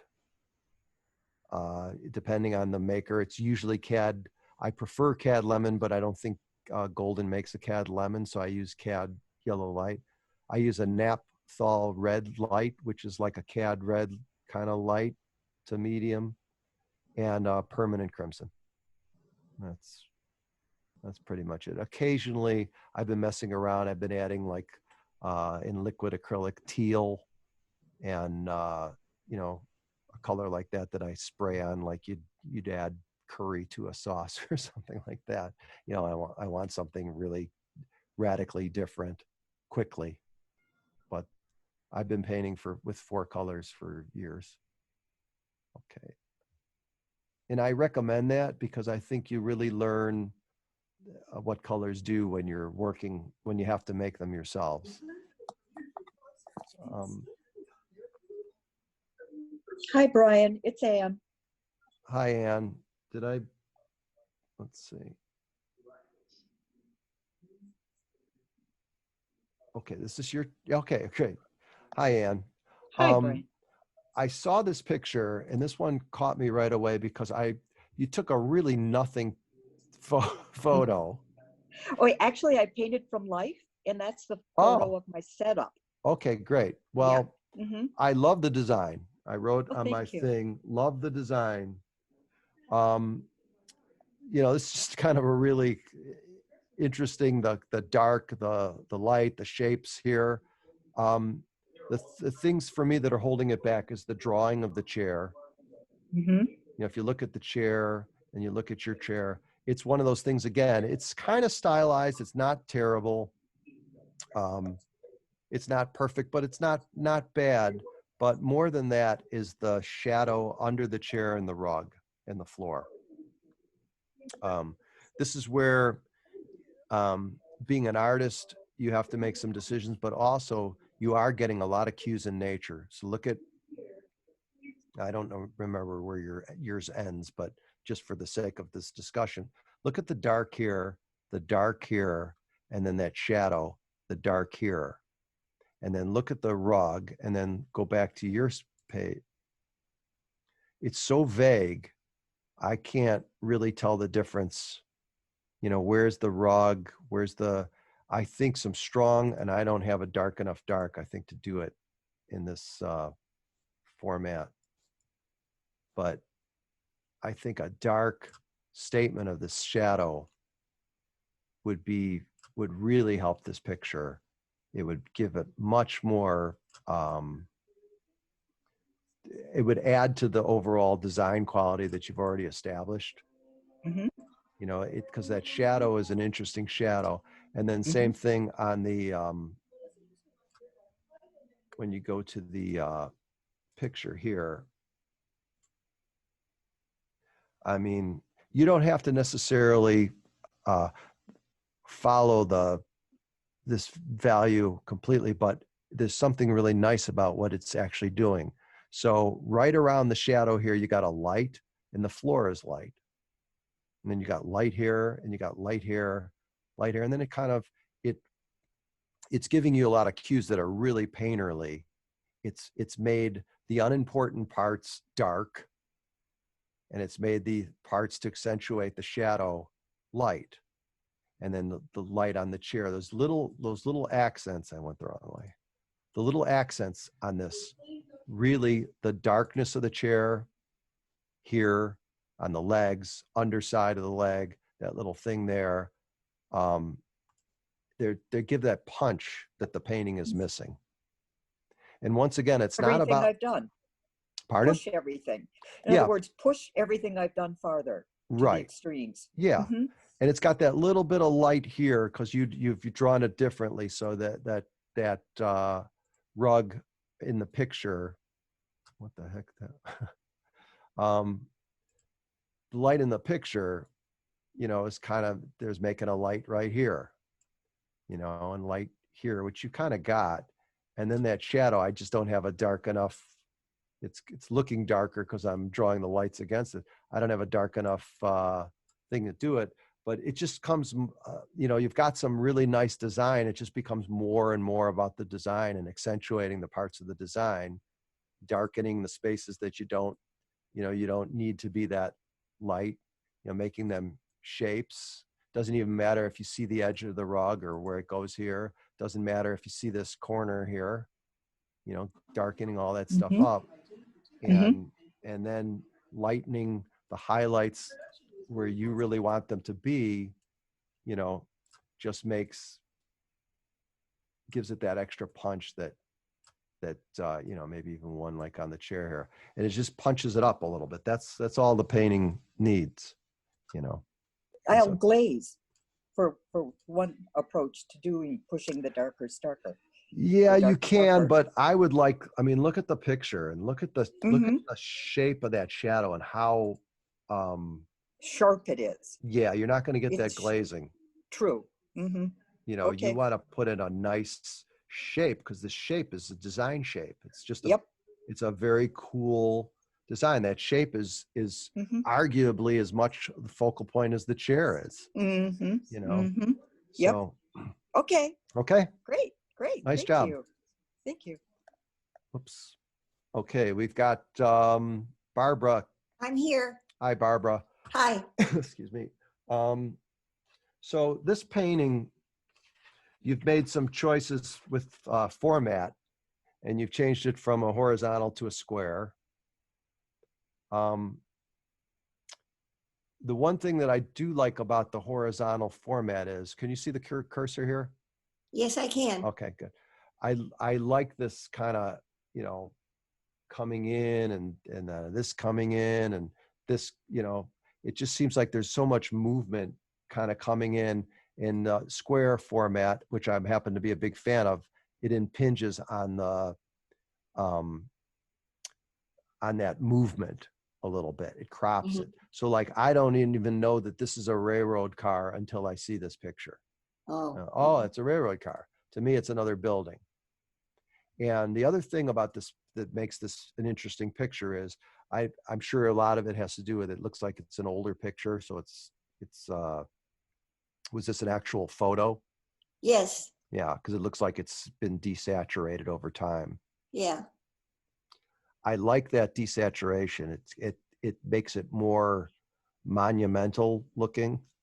Mm-hmm. Excuse me. And in your picture, there's a randomness of color that I think it works to take away some of the weight of the picture. It becomes more frilly in a way, but the randomness of the color, you've got the purpley, reddish purple, purple, blue here. Mm-hmm. You got the greenish blue, green here. You got the kind of green here, the blue in the windows, and ochre. It's like there's colors spattered around, but they don't really have great relationship with one another. Like the ochre in a way almost is one color. The ochre and the foliage down here are almost colors that don't really. This one feels really natural because like people go to paint trees and what are they going to do? They're going to paint them green, right? Because that's what most trees are to people. Most times that's what the color is. But I don't know that that green color in the corner is doing the painting any good. From a just a pure colorist standpoint, I just don't think that's adding anything. So if I get rid of that, I think that helps. I feel this ochre is not strong enough, or too, that's a bad way of putting it. It's probably too strong a statement of color. I think it would be better if it was a more grayed out version of ochre. And this, I'm doing it, of course, with an intense yellow because that's all I have in this little thing. But you could set up more of a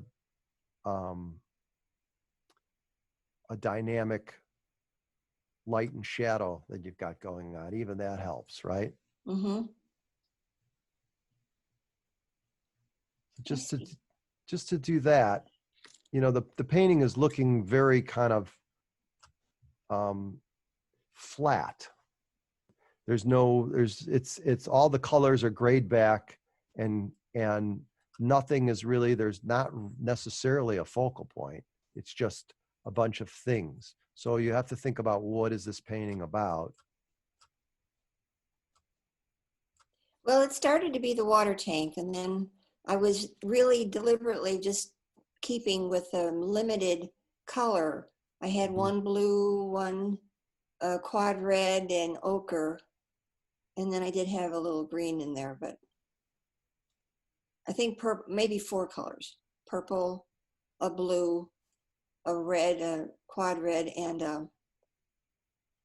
an ochre. So that didn't work, apparently. Well, it's a little, there's not a strong statement of like any specific kind of color that's going on to me. It's just kind of all just colors all over the place for the sake of color all over the place. I think this cleans it up a little bit by adding, you know, a blue down here and taking out the green. You've taken out one color choice. Yeah. If it's not about this, you know, maybe this thing needs to be just darker, because essentially this is kind of turned away. I guess it's getting raking light to some degree. I don't know. But it's, the whole painting to me feels, you know, like if this were a darker shape here, then you're starting to throw your light and contrast in an area, as opposed to there's flat light kind of over the whole painting before. So now the water tower is starting to stick out a little bit more for me. You know, I go back to the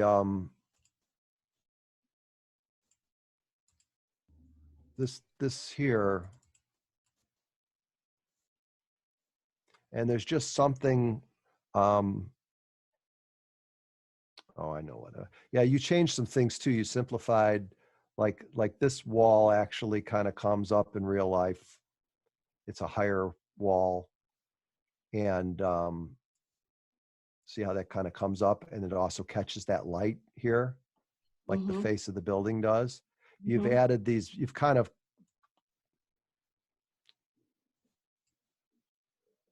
made a composite of what's going on, but this really kind of comes up higher, and then this has its one little window here. It has a nice kind of shadow shape or darker shape up here, and then it gets hit with that light, which is interesting.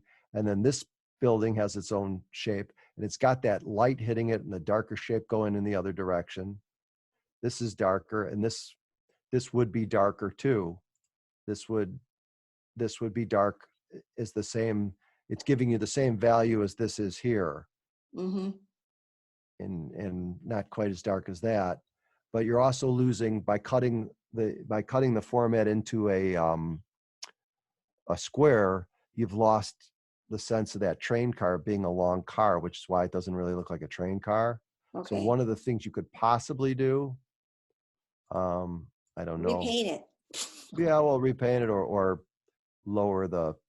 repaint this thing and lower the car. Because if you lower the car, it might give you the illusion that it's a longer, make the windows smaller and everything, and then you get the illusion that it's a longer car now. Yeah. But I did deliberately try to simplify that photo. Well, that's good. I mean, simplification is good, but you simplified areas that are also, you've simplified the light and shadow. You've kept it in certain areas, but this area really needs some light and shadow. Needs a pop, and then this area too. Okay. And the way it is, it's a more interesting. You can simplify a lot of things, but it's a more interesting. Where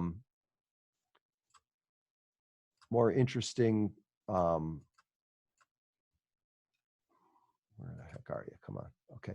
That little thing there with the little thing there, that could be super simple. That could be one bright light with a little bit of underlight. You don't even have to do the double thing there. And then you can have the light there. You have the light there and you got the shadow. Those are all simple, one shape. You could run these things if you want. You've got this area that's lit up. I probably would keep dark like you had it. And this area is lit up. It's just a matter of, you have to choose some stuff. It's you simplify, but simplify to design. Don't just simplify for simplification's sake, I guess. So Brian, we have about, actually we would have 30 paintings left for 30 minutes. Wow, okay. One painting a minute. Here I go. Yes. Right, yeah, you might want to just kind of do highlights and not into the depth of it for a little bit. Cynthia, this painting, when I look at this photograph, there's a couple things that stand out. The building stands out right away. The foreground, to me, if you close one eye and squint down, reads pretty dark, and the water reads like where most of the color of the whole painting is. When I look at your picture, the water doesn't have a lot of color. The foreground is very light, and then you don't get the contrast of the back, the white, like this one does. You got great contrast here against this, contrast here and color and darkness. And you've got light. I don't mind that you put added the mountain here or whatever, but I think if you put a color in the water, a little more blue or green, you put a little more white light, or maybe with a little bit of yellow in here, and gave a little more contrast and pop and darken this, that area would pop more. And I think you'd have a stronger painting. Okay, thank you so much. Okay. If you have any questions on that, you can contact me. I just, it was us going through, I should have really looked at the photograph more in detail. It was just, there was so much snow everywhere, and I guess I was just in the mood to put more of a snow feel, but thank you, Cynthia. Yeah. Thank you. If it was snow, it would be lighter. It would be whiter. This doesn't look like snow. It would be lighter than the sky. The snow. Sorry, hold on one second.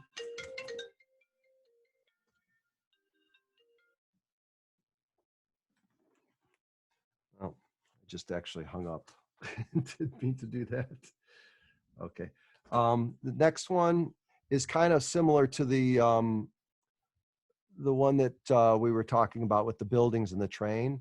It's got a lot of stuff going on and colors in places, but it feels very flat, like it needs a pop. This is Max. Let's see what I wrote. Painting needs more dynamic value. It feels flat. So how I would do that, I think it has to be more of the design has to be taken into consideration. So the things that you're lighting up, I mean, that's a nice shape there. You know, I don't know that you need these vertical lines. You could probably light up that whole area. You could light up this thing, give stronger darks on one side, you know, stronger darks under here. It's just all the real darks are kind of here, which is nice. The design of the traffic here is nice. I don't love the shape of this car, which tends to be like the focal car. I feel like the road, same thing with the road. The road could have stronger color or even light and shadow going across the road to where you could have stronger lights coming, and it would give you the sense of that you know, parts of the road were lit up, parts of the road were in shadow, you know, and give you a more dynamic sense of space, you know, larger areas in front, smaller areas in the mid, and the smallest area of light in the back. It just needs more pop all over the painting. It feels very flat. You know, more things that I realize you lit up the tops, but you know, it's more area of contrast to give some actually it would those areas where it lit up would be where the light is, not where the shadow is, but you know, just more pop all over the painting, and I think that would help quite a bit. That's great. Okay.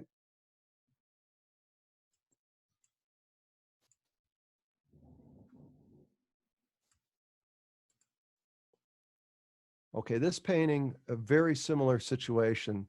If you look at the photo that, this is Julie, if you look at the photo, that area to the right is very,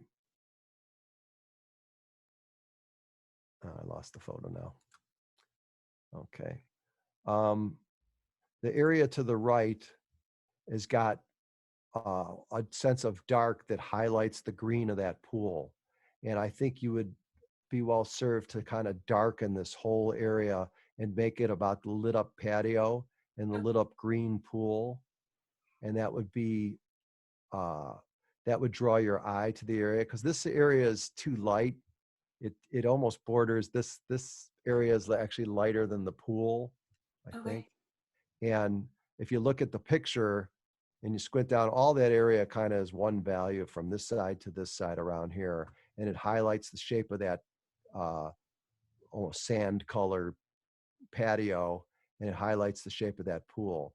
And the other thing is these, I mean, there's some perspective issues too, the drawing of the person. This is a lot to carve. This would be I think,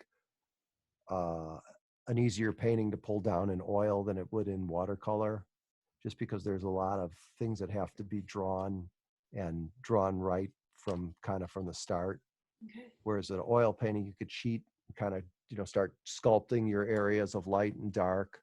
I think I would neutralize, if not this one for sure, I would neutralize the color of the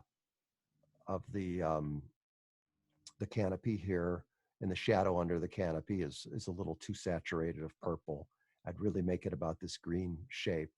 And I would look at that shape. This shape is a lot more like a guitar body going into the distance. It kind of comes here and then bows out here and comes back in and around, and you've got a kind of like an electric guitar shape going. Okay? Yes. Okay, so simplify, darken, simplify, and darken all this, and then come in and really hit that shape. Thank you. I'll try that. Thanks, Brian. Sure. Okay. And that's a photo, right? This is Yep. photo. Okay. It's a very nicely painted flower pot. Sharon, if you're here. I am. Hi, Sharon. There's some nice things going on. I would say in terms of color, the areas that are the only concerns of mine would be this area here and this area here.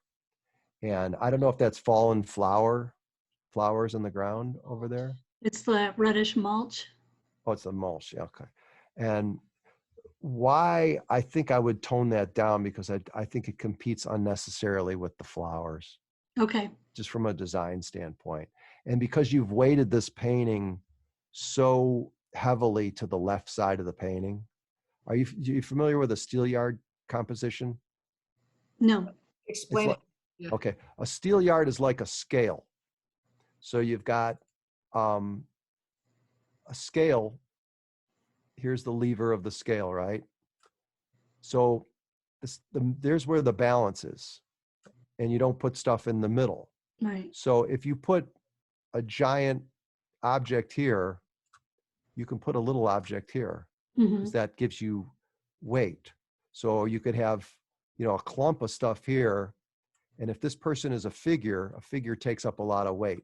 It just does. It's just the way we perceive things. So you have to think about balancing. If you imagine that there's a line running here and this is a scale, this is tipping over, right? This is putting all that weight on the left side of the painting. Now, I don't mind that, but what I would like to see is a better sense of design in this shape here. More interesting, to make it worth giving me something on that side here. And so are you talking about shape, or do you want more weight in the valley? Well, you could do shape.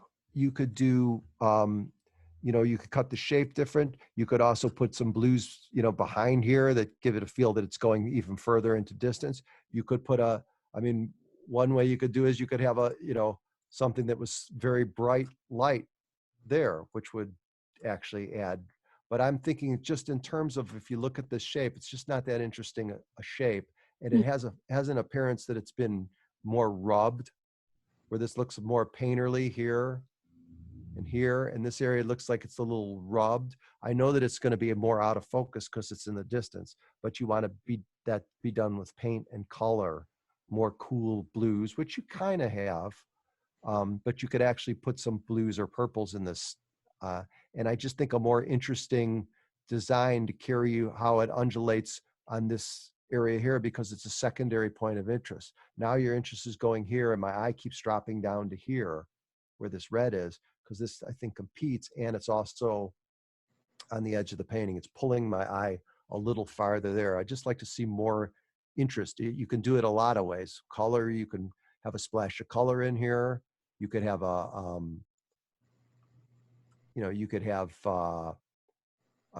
contour shapes. You could have holes in here that appear like the sky is coming, or the whatever's behind here is coming through. Just anything that will make this area a little bit more interesting. Okay. Yeah. All right. Good feedback. Thank you. 18 minutes. 18 minutes. Be a problem for a lesser man. Okay. Is Robin here? Robin? Yeah, I don't see her. Okay. This painting is an interesting thing that you see with a lot of painters. It's what I like to think of a painting that's a bit in limbo.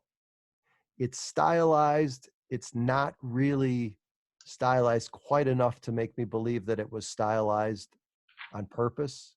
It feels stylized because it's so far away from the actual painting. The painting is a way more tonal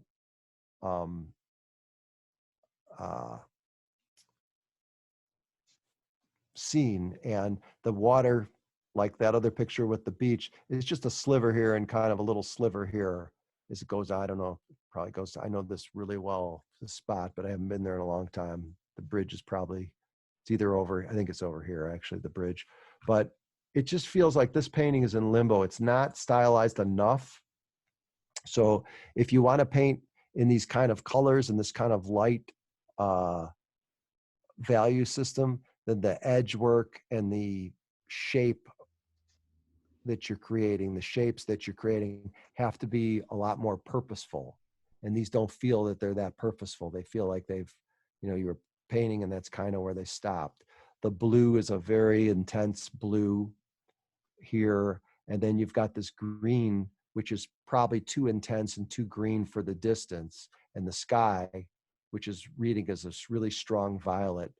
They're just things that everything is hinting towards somebody who's more of a, like a fauve or you know, kind of quasi post-impressionist, but there's not enough cues that I'm getting that they really that understand why they're doing it. I think they're doing it piecemeal. The tree in the foreground, if you look how dark this tree is here, it really comes forward and you realize that tree, you're almost standing, you know, a foot away from it. And here you kind of don't know exactly what's going on. It's just all these little cues, I think, designs of shape. And I would really have to ask Robin if her attempt was to try to make a stylized painting or if she was trying to do a somewhat naturalistic painting. But in keeping, I would make the distance cooler, bluer, grayer, and this would really benefit from a lot of different undulating shapes that had purpose. Thanks, Okay. Brian. Okay, thanks very much. Was that Robin? Yeah, that's me. Thank you Hi. very much, Brian. Hi. Sure. Hi, Robin. Okay. You can You know, skip that one. We've done yeah. it before, and we said that we would. Right. Just do Okay, one. this one's going to be really fast. Is Andrea here? She was. Okay. Yes, I am. Okay, this one's going to be very quick. The painting, there's so much about this painting that's done really well. The broken color, the green choices, the choice on the ground, the lighting, the vagueness of this as it goes off into space seems to work. My only issue with this painting is the bench area and the figures. I think that's the only part of it that is definitely looks weaker than the rest of the painting. The shape of the figures, the positions that they're in, they're not. This one is better. It has some kind of, you know, movement. This the arm feels, it feels like here's a little someone sitting with you know, their aunt who happens to be a robot. Yeah. No, it's if you're in the shadows under that foreground tree, and then you get the model light, and by the time you get it on canvas, it changes on you. Yeah. So when you're outdoors, that was the big dare. It's always a The challenge. light was changing, and then you get that scintillating green with that foreground very bright because of those tree shadows. You get this model light you just can't trap when you're outdoors. Yeah, sure. And that was a dare. Sure. Yeah. But I would say that in that case, get a sketch pad, get a silhouette shape or interesting silhouette, capture something, or even on your own when you're done painting, get somebody to model for you and do a bunch of those sketches and have a bunch of them either in your notebook or in your mind so that you could flick those people in the picture, because the rest of the picture is great. I mean, you've done a lot of really nice things. It's painted really well. It looks impressionistic. It looks fresh. You know, it's just that one thing that kind of takes it down a notch. Okay, I appreciate the suggestions. Thanks, Brian. This painting, if you look at the picture, I'm not even going to try the pronunciation of the name. Tatiana? Tatiana. Hi, Tatiana. Hi. You've made stylistic changes, which is good. I mean, I don't like to see people that are, you know, the photo looks exactly like the picture, but the interesting things about the picture are kind of gone. You've created some other interest, but it's created a very different mood, because the mood of the picture is so peaceful and so tonal. And you've got a band here, another band and a band and a band, another band, a band, and a dark. It's almost like a Rothko painting, you know, with a little more color strips than a typical Rothko. And yeah, I was working 5 by 7, so I think it kind of. this is a 5 by 7. Yes. Oh wow. Yeah. So Okay. I realized real soon that I wasn't going to get that. You know, that peaceful. It would have to be for a bigger. Okay. painting. Well, the thing is, it's not even necessarily size. And I'm surprised because it's so kind of detailed. There's so much agitation in the painting that it becomes almost like an agitated sunset as opposed to a stylized peaceful sunset, you know, which this one is so Zen-like, you know, so there's nothing up here. There's nothing up here. There's almost nothing here. And then you go to your painting and it's got all this, you know, movement, which is not bad, except that in this particular case, if you wanted to go that route, you need better better design shapes and more design movement, because the whole movement of the piece is boom, boom, boom, which works, I think, better in that photo because it's a more tonalist. This has got agitation. If you want agitation, then I think you have to make the trees, vary the tree shapes, put things forward, make you know, things that are taking you somewhere. The painting doesn't really take you anywhere. It's just a straight head-on adulation. And the other one, agitation. I'm sorry, not adulation. It's a lot of agitation. Was I saying adulation the whole time? No. Okay, sorry. It's got agitation. It's very a lot of movement in spaces that wouldn't really be moving. You know, the cloud, the sky, the trees, value jumps and value changes and color changes that are adding to the kind of it's an agitated feeling. If you wanted to do that, that's fine, but the motif and the design the armature that it's based on doesn't really lend support to that, because the armature is very steady. It's 1, 2, 3, 4. Other than that one cloud going on an angle, it's a pretty steady bands, which usually signify peacefulness. Thanks, So Brian. it's a little bit of a disconnect. Yeah, that's kind of my style, I guess.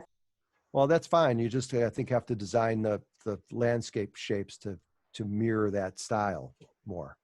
You know, more movement of things and objects throughout the painting. If you look at Van Gogh drawings, there's all these shapes that are taking you in different, you know, directions and spaces, and representing different shapes and things. They're not just shapes, you know, things for the sake of nothing. They're spiraling into directions and stuff like that. Okay, this is Patricia. Is she here? Yes. Patricia, this is just, you know, there's a lot of really nice movement to this. A lot of very, you know, the drawing has got a lot of character in the leaves. It looks like it was kind of dashed off and confidently done. And my only issue with the color on this is just, I would push you, as long as you're working in such a kind of vibrant manner and you've got this kind of flow and rhythm going, that take more liberties with your colors. You're doing green stems, leaves, and red flowers. You know, could that, if you want to stay in the green family, could the shadow parts be even bluer or purple? Could the light parts be warmer or orange? Or do you want to make your stems and leaves all in the blue family, and maybe your flowers? I'm sorry, I don't know my flowers. I know it's not a rose. Tulip. Tulip. Do you want to make your tulips violet color or green? You know, like, or pink, or what? You know, I mean, it just feels like you've got that start with the way you've attacked the drawing. You know, you've got a lot of movement and rhythm and quality.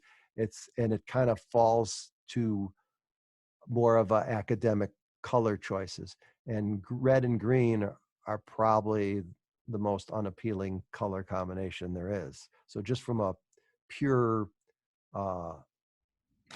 sensory appeal, could you start, making color choices based on your mood, the same kind of mood that drove you to draw those stems and leaves, and put that in your color. What do you think about the violet? Yes, I'm sorry. Yeah. I'm sorry, Pat. Do anything? You're going to need to move on. We have 6 minutes. Okay. Pat, you can contact me on Instagram, whatever, and we can continue. Oops. We've already done Yeah, we've done that. This I thought was really interesting because I don't know where this photo's from. It's obviously very old. I don't even know if it was black and white or completely desaturated, but whoever painted this, Lori, turned it into a nocturne. And there's a lot of great things going on. The only things I would say are the blue of the sky and the greens of the trees feel very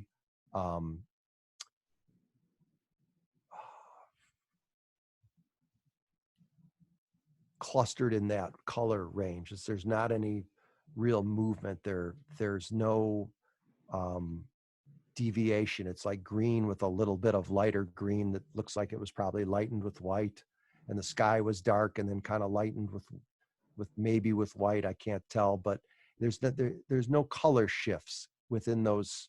You've got color shifts that look like they're happening on the ground plane, but the sky and the trees look very flat, not flat in terms of lack of rendering, but flat in terms of any kind of color shifting.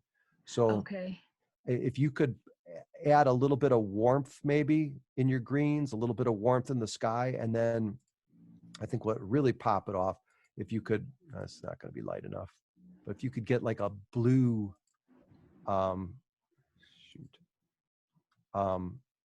bluish white to go across this, some kind of really, see how that adds already? It takes away from that white. Yeah. See, it just adds like a more color just to the mix. I actually even, the color actually got darkened, but it even looks more vibrant now because it's a more saturated color. So get some other colors like reds or something in with that night, with those night colors. Yeah, like this kind of, when I say red, like the corner here, like this kind of thing, but very subtle. I mean, when you do it, when you stand back, you shouldn't see it. If you're seeing it, you're oversaturated. You just need, it's just so blue and so green, and it feels like very isolated from each other. There's no, the green, the blue, they feel like completely separate animals, but then the ground plane here feels like it's integrated very well. It's just, these feel this like they're right out, like you took one color and added white to them. Yeah. Okay, great. There's a little more color shifts. Thank you. Time for one more. Okay. I like the design of this. It's got a very nice kind of contemporary feel. The color choices are good. There could be some shots of, like a, in the same value range of some kind of purpley blue back here would tip it off. But for me, probably the biggest thing on this painting is the drawings of the drawing of the trees are all from top to bottom, like one brown color. I think it would be much more interesting to see color in these trees and maybe some value shifts. And a guy that you can look at that would give you great examples of this kind of painting, Tommy Thompson. If you search him on, he does wonderful paintings like this kind of paintings. But this is just too, they're like telephone pole, not in their shape, but there's no value or color changes, and I think it could really use it and would help that along quite a bit. One more? Yep. Okay, this picture, if you look at the photo, you see this is the, I'm gonna go over this one really fast. Perspective wise, you see how that sign is going like this And then this one looks like the sign is facing you almost, like you're almost parallel with that sign. And this one's going back into space. That's the perspective issue in this. And once again, the wonkiness doesn't look like it's necessarily done on purpose. It looks like just it's a perspective issue to me. Okay. So, and then also look at the beautiful color of this door, that blue. And I think it's a nicer, why is it not letting me backspace? The blue is just such a nice blue that gives variety to the scene.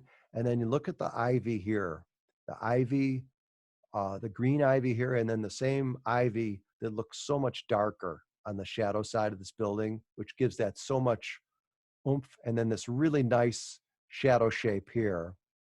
And then you go back here and you've kind of muddled up the shadow shape instead of making a simplified, almost 9 times out of 10, if you can simplify something and make one big shape, you're going to be better off in the long run. So one big shadow shape like it is in the photo here, I think would go a long way. That really solidifies that whole side of the building.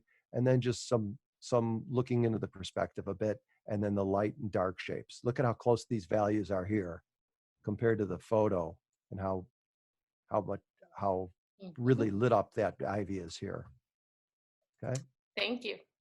So Brian, thank you so much for doing these. And I know that we still have quite a few that could have been done, but I think this getting deep into these was very helpful. So thank you so much for taking the time, and also to just really you were very thoughtful on all of these. A great session. Thanks, Brian. This is a great thank you to you. What a terrific session, and everybody have a good week. Thank you. Thank you, too, guys. Brian. You Bye, were everybody. fantastic. Thanks, Thank you. guys.